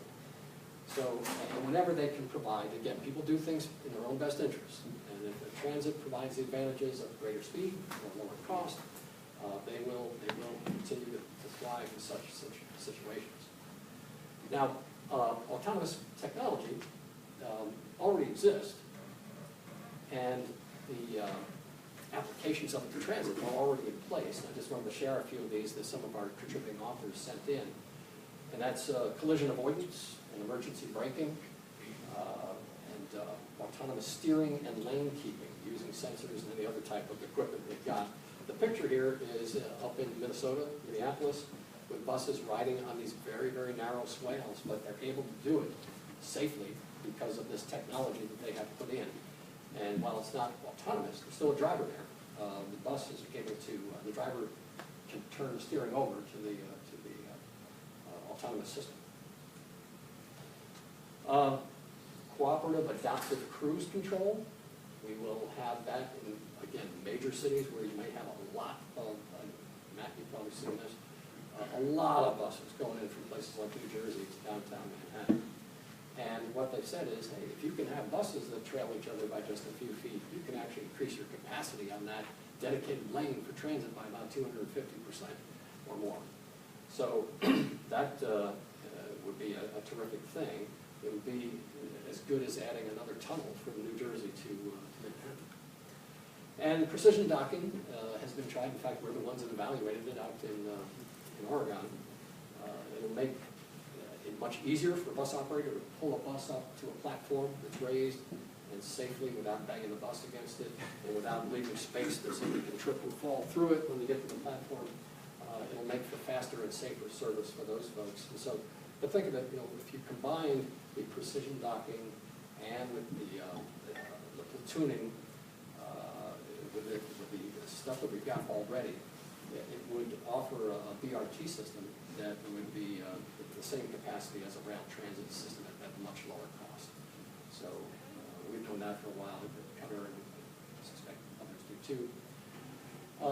Another advantage with the potential for AV with transit is in the area of paratransit services. Rob and I were talking about this before the session, and I don't know exactly how many people that currently receive TD services or ADA services would be able to buy their own vehicle and transport themselves in any way they want. They might need a remote driver, you know, controlling them at some remote position. But there could be folks that would not need that assistance. For those who do need the assistance, I think traditional paratransit will always be there, but that's not always going to be the case.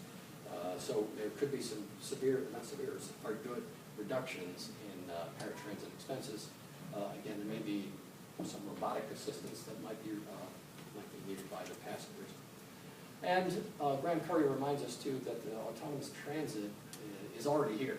You know, that he gets frustrated when he hears that AVs are going to make transit go away. And he's saying that, well, guess what? You know, 1/4 of every railway in Asia has no driver, and that lots of trains operating in different cities around the world with no operator that's present there anyway. We know about people movers, Jacksonville, you were there, Clinton, Miami. I was there too. Oh, that's right, yeah, okay. A little bit different, you know, you get on because one of the big questions coming up is, would people feel comfortable riding a bus in mixed traffic without a driver on board? That's going to be one of the research topics for the future. They feel comfortable enough on a people mover, but they're only on it for maybe 2 minutes. They can get off if something's going on that they don't like, step off, and another people mover is coming in about 3 minutes. Bus, you step off, you've got to wait a half an hour for the next one, or hopefully now only 12 or 15 minutes. But anyway, regardless, these trials are being run in places like China and Europe that are using totally automated shuttles, or in China, it's a 40-foot bus, and the driver's there, but he's not controlling things, but he's there in case, as you say, somebody's going to take over. But it's going well as far as we've heard. This vehicle should be familiar, I think, to people here in the Tampa area. Is this the one that was demonstrated last year? Last year, yes. Yep. So, you know, this has been going on in Europe here in, I think, 7 different cities. They carried 60,000 passengers. This is a 12-passenger vehicle. It's been on the roads. They don't go very fast at this point. You know, 10 kilometers is not a high speed. But nonetheless, they have been either programmed to just go back and forth on a certain straight line, or they're also guided by a remote driver. And so they're still in the testing phase. But this is happening. It isn't something we're talking about in the future. It's already happening. So, anyway, transit will not only serve its role in cities, major cities, but probably serve its traditional role with people of lower income and those people without vehicles. And 8.7% of all the households in the country have no vehicles. And it's for a variety of reasons that they don't have it. Some by choice, but most because of age or disability or income, or they lost their license, whatever it might be. Now, when you look at all the trips that are provided by transit in the country, almost half are made by people from households with no vehicle availability. And that, I think these numbers are low, but they come from APTA. 33% of all transit trips and 46% of bus transit trips in particular are made by people whose incomes are below $25,000 annually. And it's kind of doubtful that TNCs will be able, even with autonomous TNCs, if they get their price point down to a place where somebody coming from a household less than $25,000 can do it on an everyday basis. We'll see, but I don't think it's going to be that likely. So, as I mentioned before, they'll do well in downtowns for all the reasons that we mentioned a few minutes ago. And then let's face it, they're not going to be building more roads in downtowns. It just isn't going to happen. They're not going to tear buildings down and put another lane of traffic in. Space in downtowns is very valuable. So that won't happen. Capacity will not increase for cars. It continues to be the essential to the functioning of any urban agglomeration, of economic agglomeration. If you don't have transit, you don't have a city of any great size. It's just not going to happen. So, as I said, where it provides advantages, it'll always be in play. So what else is happening? We know we're going to carry people that are of lower income. We know we're going to carry people in major cities. And now we're looking at, the battle's going to be in the suburbs.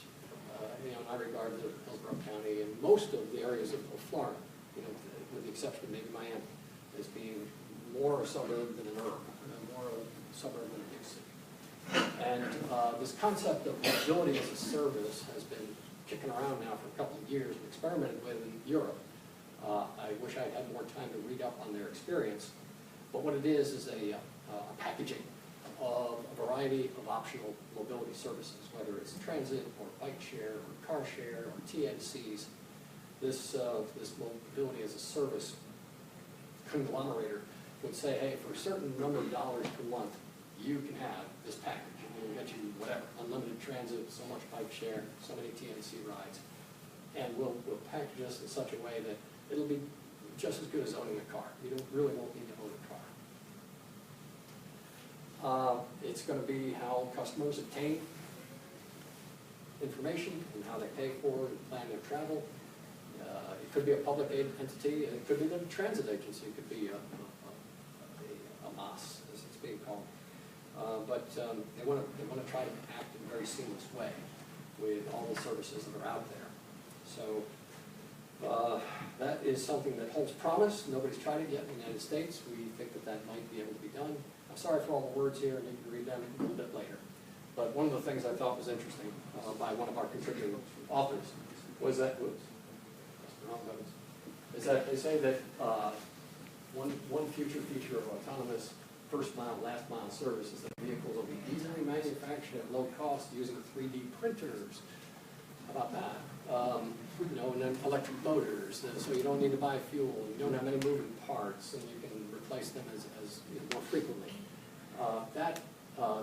And they think it will become ubiquitous. This is something that will provide people the opportunity to feed into the major positions within transit systems, the major stops and stations.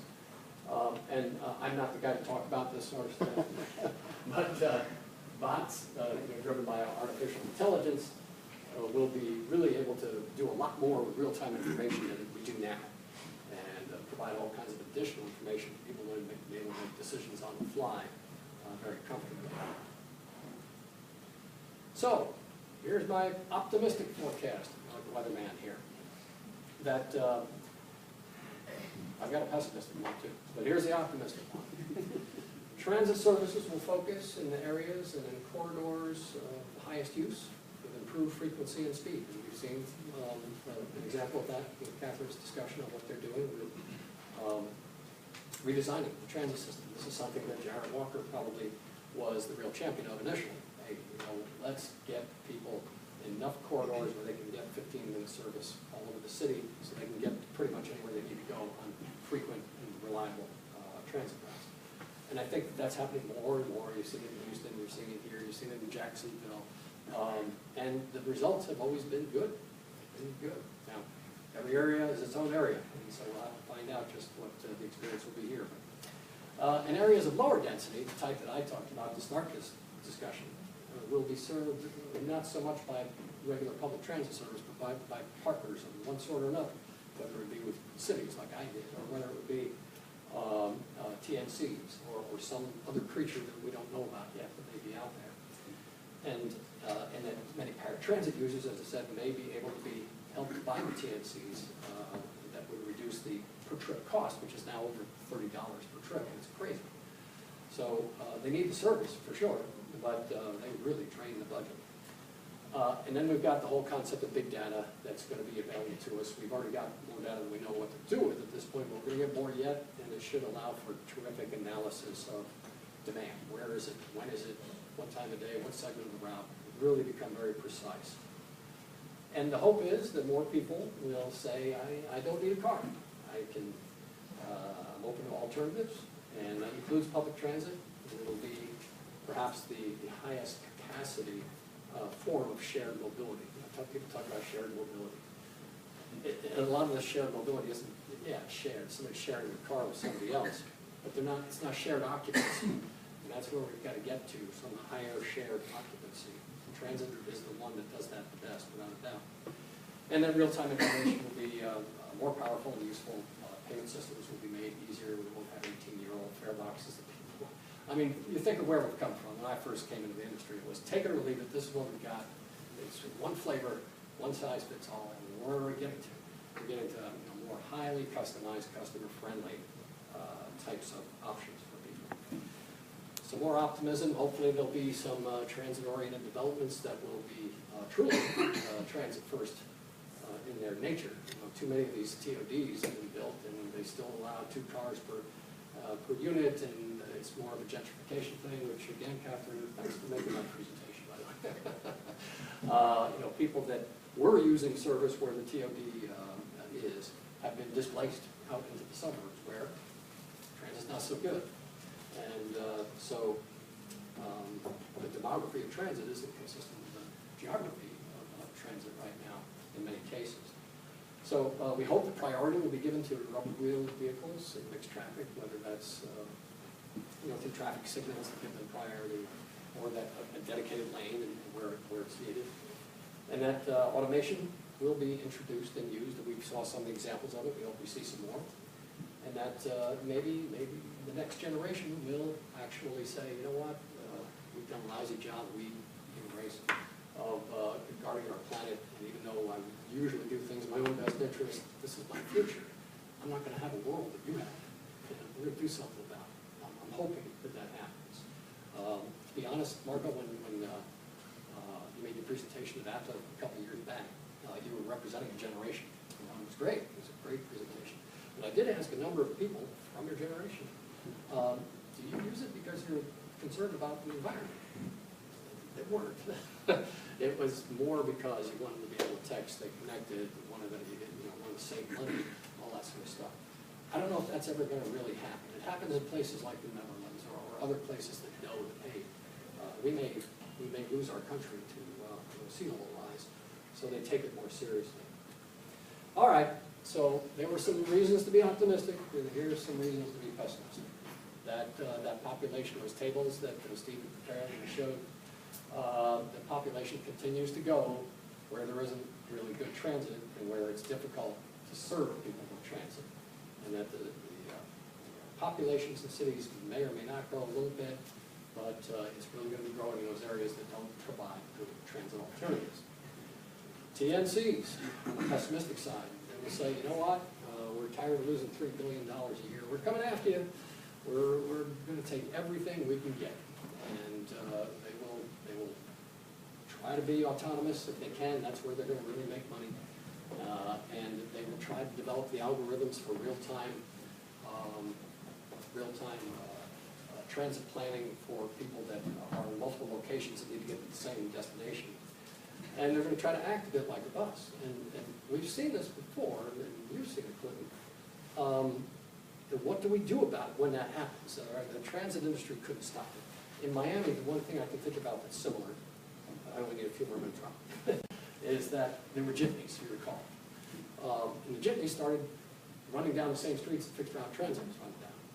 But the commission said, hey, hold on.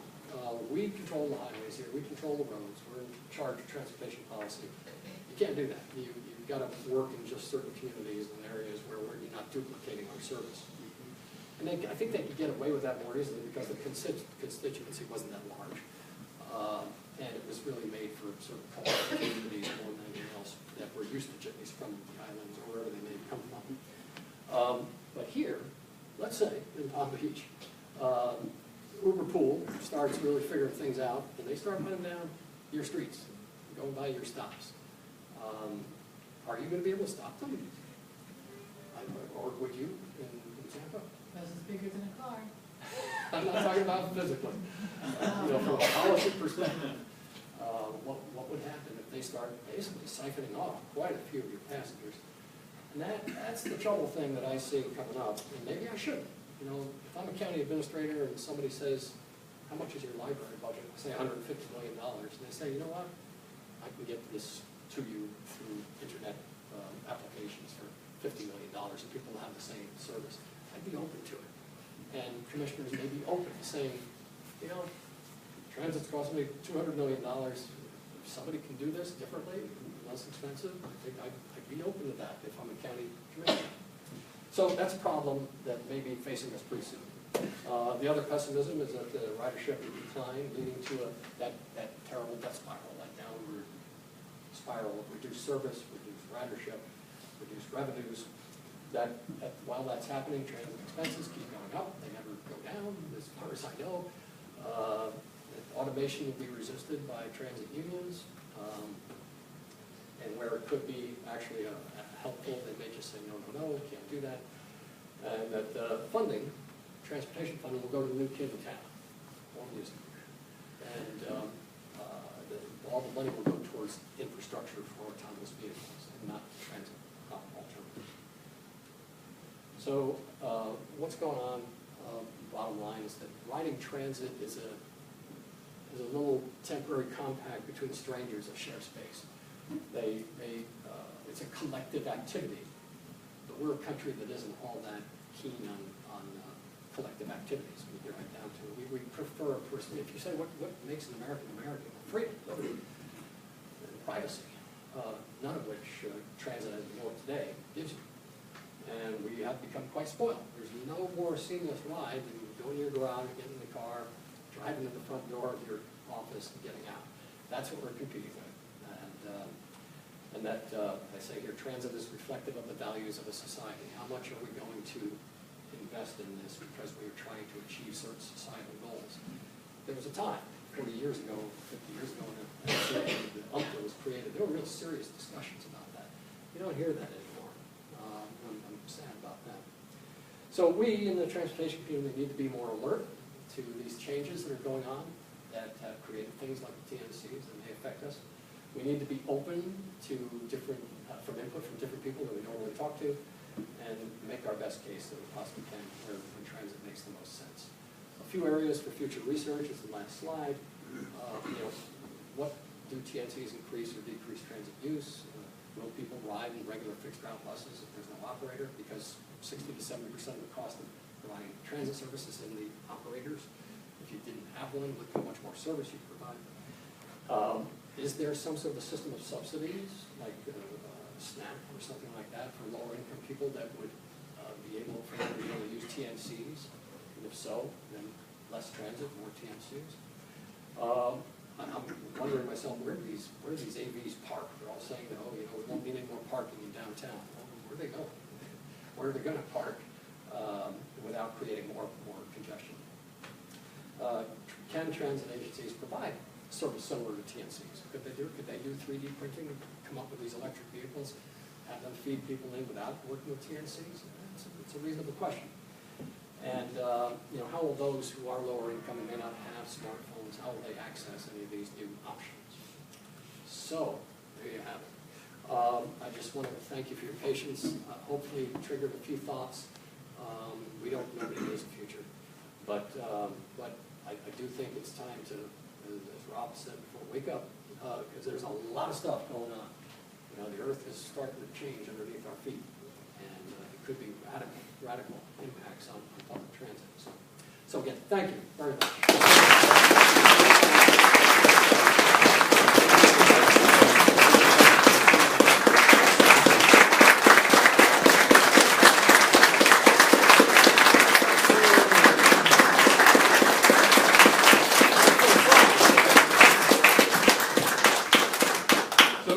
If our guests could come forward, we'll just do a little Q&A with the panel in the front here, if you don't mind. We have 10 minutes. Oh, you really want to start? Yeah, come on. So who has a question? Steve does. No. Steve has one answer.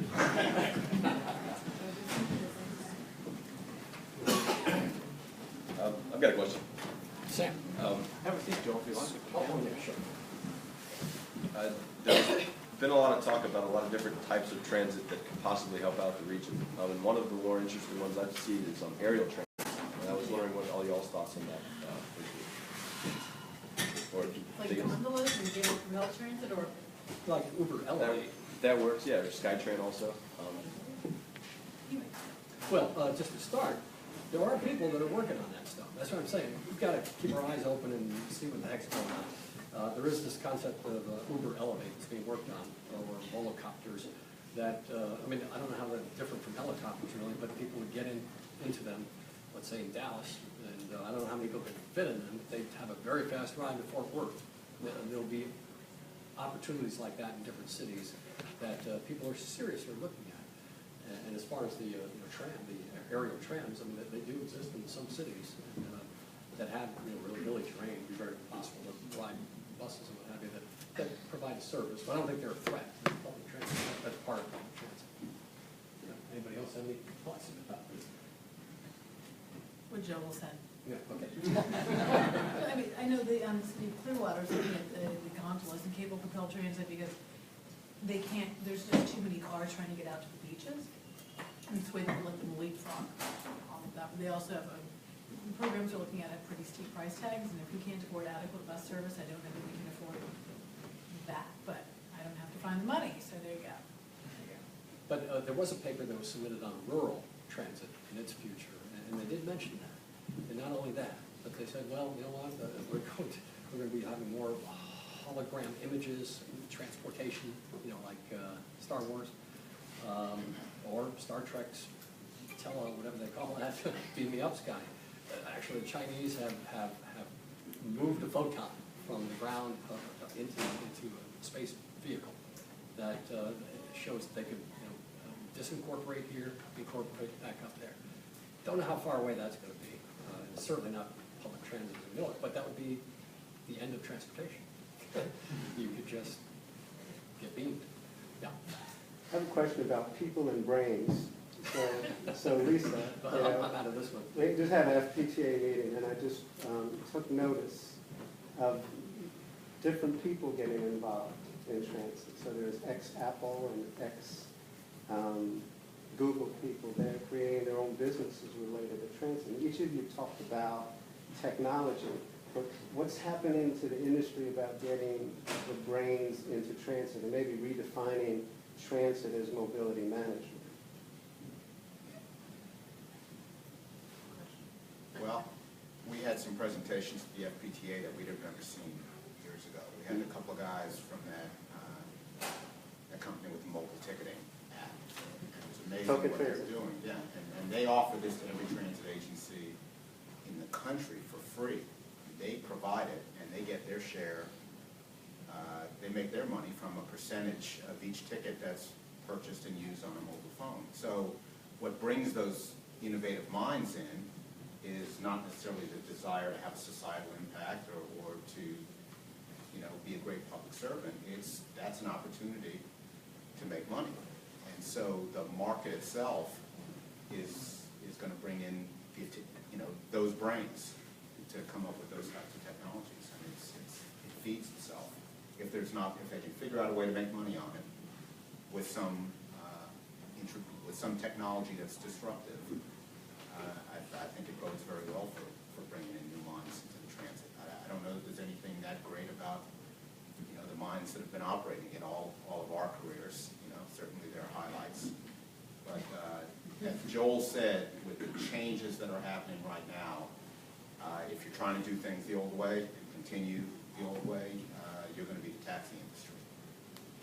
I think at Heart we've seen several presentations from people who are saying, I can solve a problem and help me, you know, support my program to solve it, and then you are the owners of this and you get a piece of it every time we sell it to somebody. It's just always more expensive than we would pay. But I'd also say in transit we are seeing a generational shift. And people wanting to come into it, you know, it's a generation now that is not, that hasn't grown up with their cars there's a whole bunch of reasons. Like, I have in-laws who grew up in Kentucky that still don't have driver's licenses or got them in their late 20s because their whole high school career was, you know, someone driving them to all these functions and activities, and then they went to college campuses, they didn't have to drive, and the idea of you have to have a car is the only way to get around, and that the car is American transportation is changing, so I think that attracts different minds to it. But I will still say, I don't know that many folks who end up in transit on purpose, like Joel's story. For me, it was the best job I found after grad school that had benefits. So until we get to the point that people want to get into it, like people want to get into planning, and people can get degrees in planning, and you can get a degree in transportation engineering, but in being transit smart, not really there as a career path, and I think that could be an impediment, but on the flip side, if you want folks to think about it differently, maybe it's a good thing. Robert, you're one of the more creative minds in the state, in the industry. What do you think? And you've been in the director's chair for a while. I'm just going to my question, and behind it is we need to stop saying we and transit and them, and we need to become intermeshed. I mean, we need to welcome the innovation, and a number of you are doing that. You're looking at different ways. You're looking at that Moss philosophy is to package. You can, I'd say, you know, as a transit operator though, a challenge, I can be as creative as I want, but my line workers, the person who's gonna come up with a really great creative idea, I'll use maintenance as an example.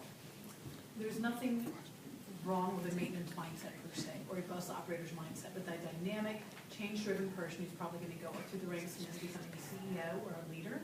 It's not that the folks in maintenance aren't going to be leaders, but to survive in maintenance being a bus operator, you have to be cool with doing the same thing, the exact same way, 10 hours a day for a long time.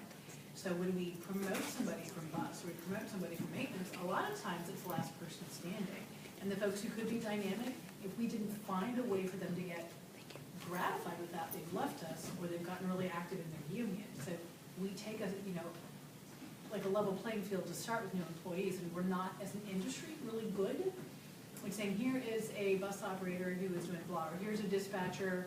I mean, I have a dispatcher who was spending his weekend trying to build SQL queries to dig through paratransit data. That's really, really awesome. How do you keep that going and reward that behavior? So I'd say, between the bureaucracy of government, I love government, but between what you normally find for surviving in government and what needs to be dynamic, this is our Venn diagram. So I think so we have to put that ladder to bring them closer together, or we're going to keep losing these folks who can make a difference to private industry. They get recruited, they get taken out, and we won't be attractive for folks to come in and get through the experience, but they'll come in with these different, like, hey, why don't you? So it's not a complaint, it's just a thing for us to be mindful about. Someone who thrives being told how many times to turn a wrench is less likely to blow the doors off a place. They might, it's just less likely to happen. To build on Catherine's point, it seems to me that, for the reason she's explained to you, it seems to me it's going to argue more and more for partnerships, for people who are on the bigger side of the Venn diagram, to continue with that analogy there, who might just see a way to apply something. There will be the occasional mechanic who does rise, as you've indicated, but that's not where it's likely to come from. So it's going to be pressure from outside, the pressure cooking, just like Joel explained to us about his problem of the pressure on his brain, and suddenly it boiled over into innovation in Broward. And that's what's happening here, and that's where that's going to come from. The key for managers in transit is, given the constraints that many of us understand, how can we be open to those partnerships? What is it we can do to those? The outsider who comes in with that great idea and wants to make a buck, we're not good at helping people make bucks. We spend a lot of bucks, but we're not good at doing that. So developing our own skills to recognize what might be possible, to work with and prepare our sponsoring politicians, our sponsoring board members, those kind of people that these people are going to come, and we can't be applying the same old procurement regulations that we bought cleaning rags with. I mean, it just won't work for that. So finding those kinds of models and what can be done there, those are the, I think, kind of things where a lot of innovation is going to come from. Go ahead. Oh, I was just going to say, LA Metro's established the Office of Extraordinary Innovation. That's what they call it. That's to get money. Innovation, Yeah, it's our Office of Innovation, but it's looking for P3s. It's not like, I mean, I guess you get money, you can be innovative, though. Well, it You can helps. afford to be But a cool. lot of times when you don't have money, that's when you're the most creative.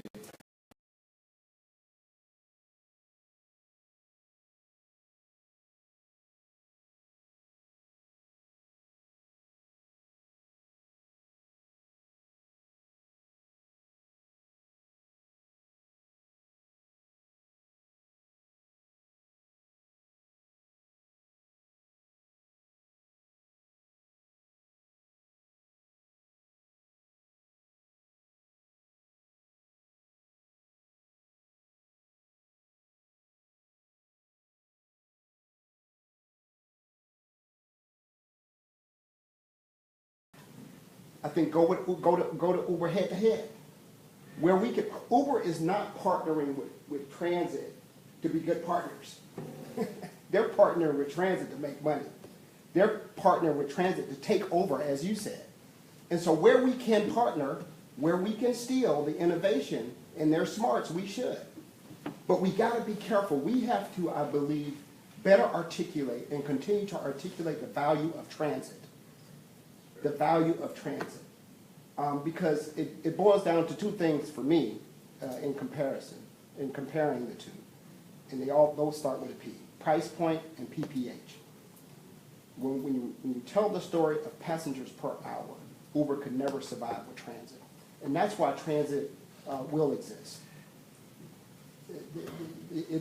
Uber is much like an on-demand system, like paratransit, and they're 1, 2, maybe 3 passengers per hour. You know, on a fixed route system, you will be somewhere between 15 and 20. I can't see Uber in that model ever coming close to that. And so I think that we need to be able to articulate the value of transit and why transit has to continue to exist. It's unfortunate that we're, you know, with the current administration and maybe going forward, we're leaning more towards a capitalistic, and we're not looking at the social, the societal issues like you mentioned that were valued years ago. But I think we have to also, that's one of the stories we have to tell, the environmental story of transit, and, you know, not for us, but for, you know, our grandkids and unborn. You know, one of the best, I think, initiatives that AFTA did years ago that I'll never forget, because it was exactly what I'm saying, is tell our story. I think you led that. We told our story around the country about transit. And I think that lifted our industry a little. But I'm willing to partner, and I'm talking to Uber now about partnering on the paratransit side. But they are my competitor. You know, Apple and Samsung are competitors, but they steal and learn from each other. And that's the type of relationship I think I'm going to have with them. Yeah, I mean, I was worried that, and I'm still worried. I guess if Uber really started to take your passengers through the line, there would be a new service called Heart Attack.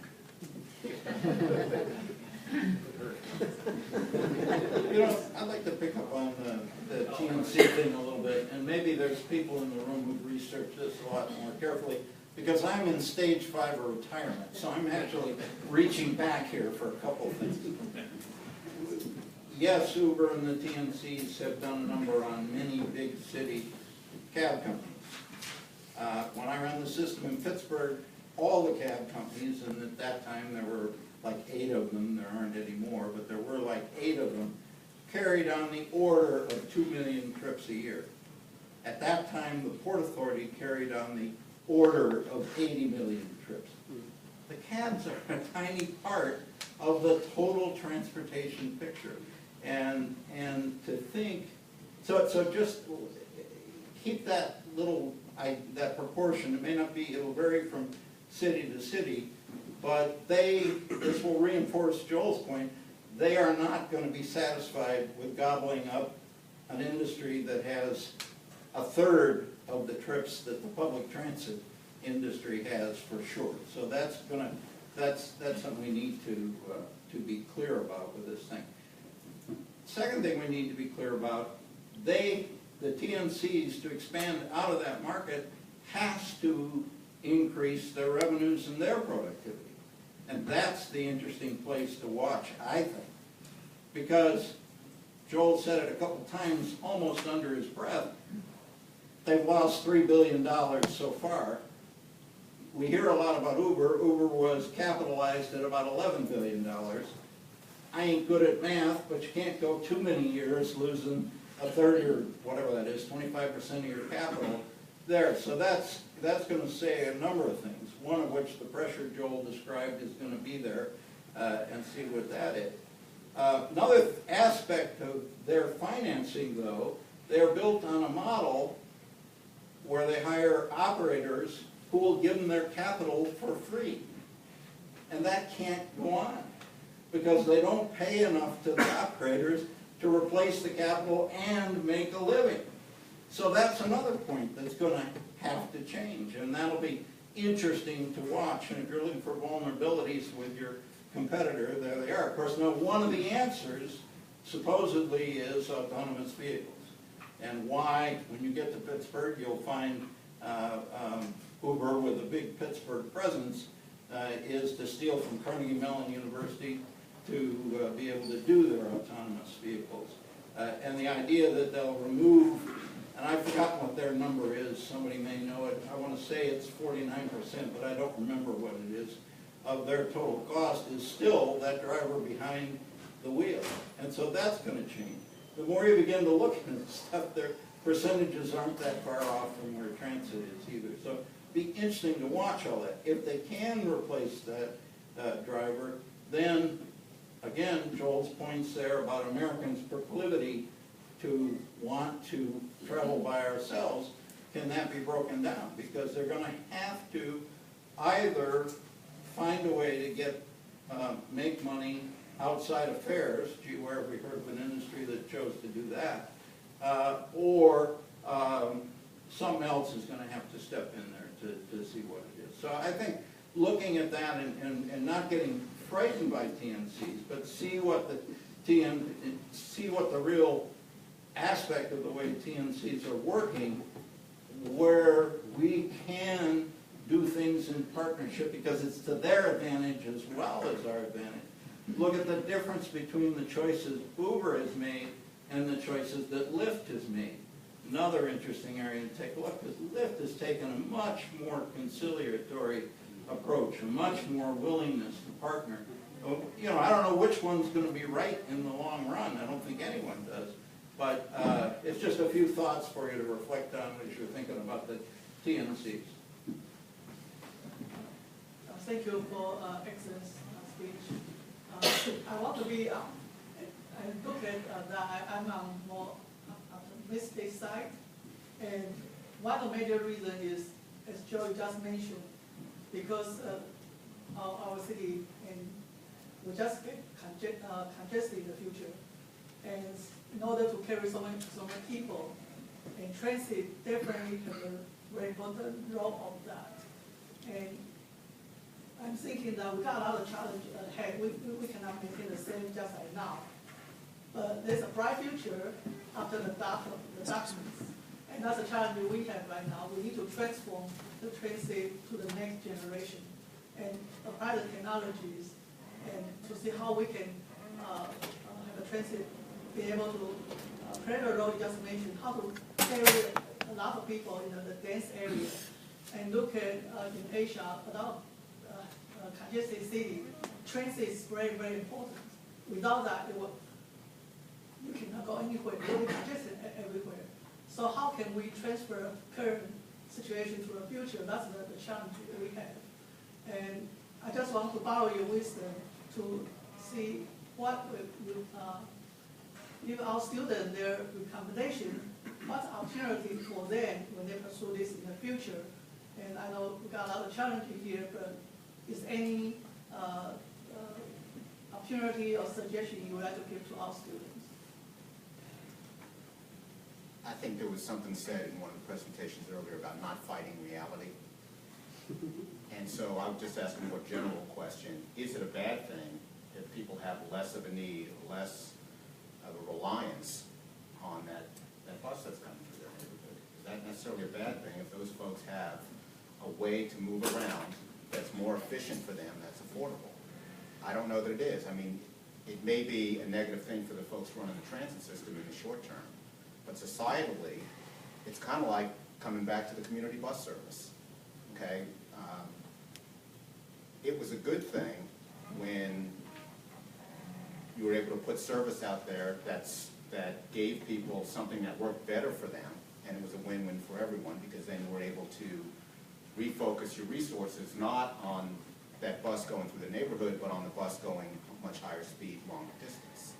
So the less that we need to solve people's transportation need gives us more opportunity to focus on the real situation that Joel, you focused on, with the real demand in the future of transit is going to be.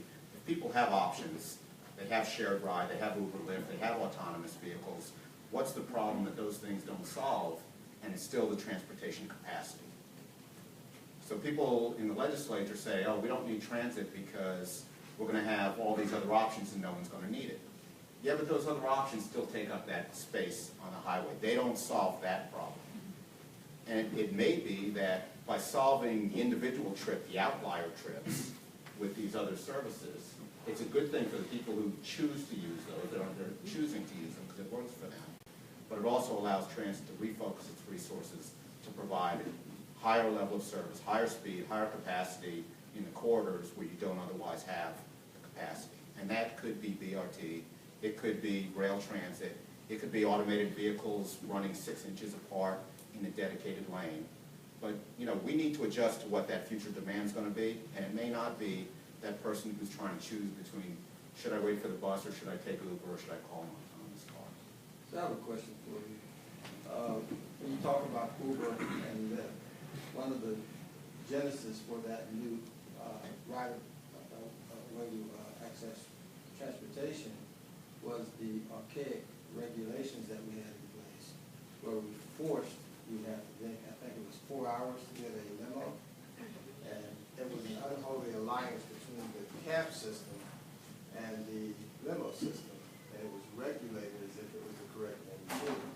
I've heard a lot of conversation about what do we need to do to service the customer, but that was a regulatory scheme that was in place that was not designed for the ultimate consumer. It was designed to protect the two separate industries. So I was just curious, are there any regulatory schemes in transit that are designed to protect the transit system itself that doesn't actually service the needs of the consumer? And when I asked that question, I heard two comments.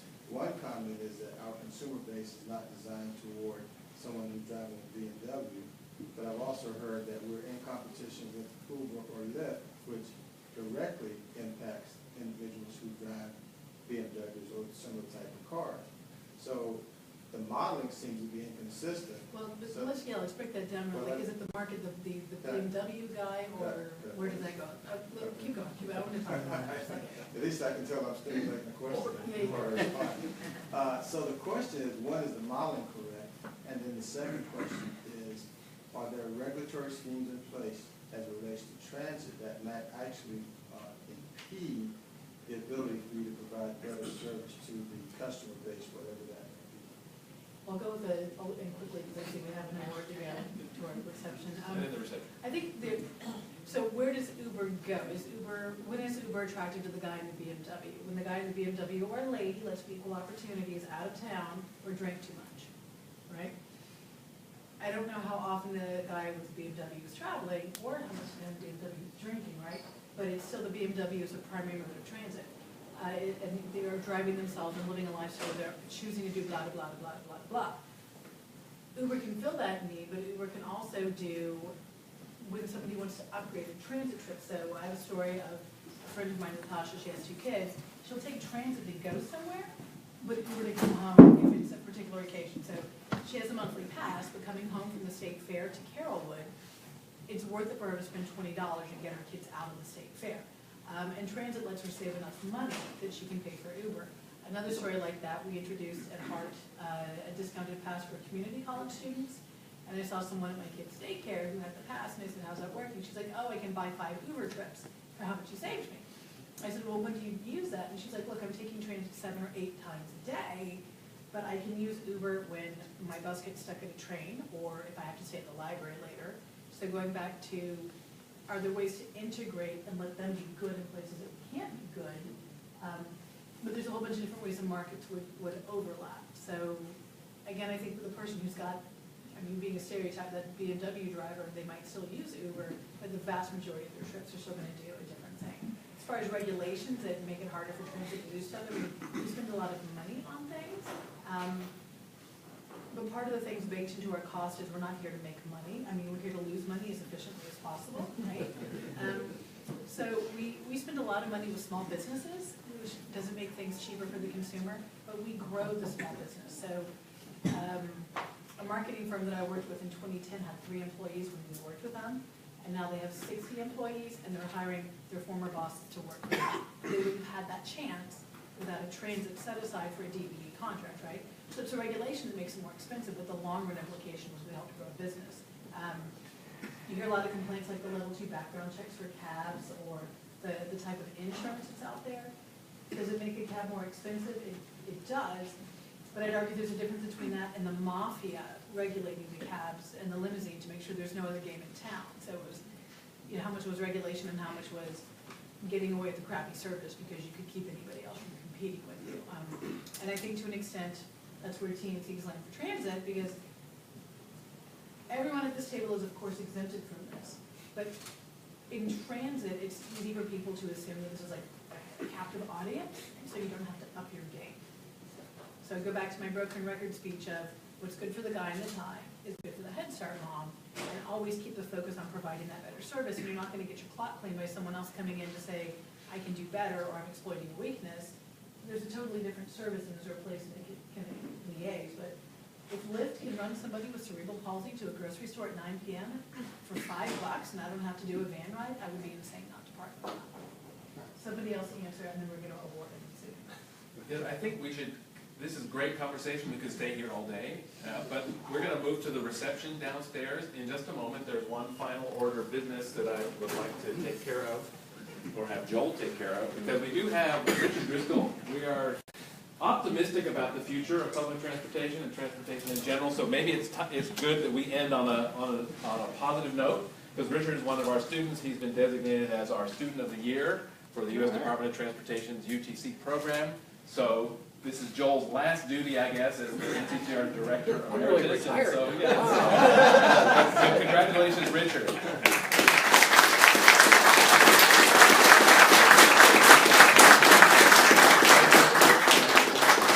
Let's thank our panel as well.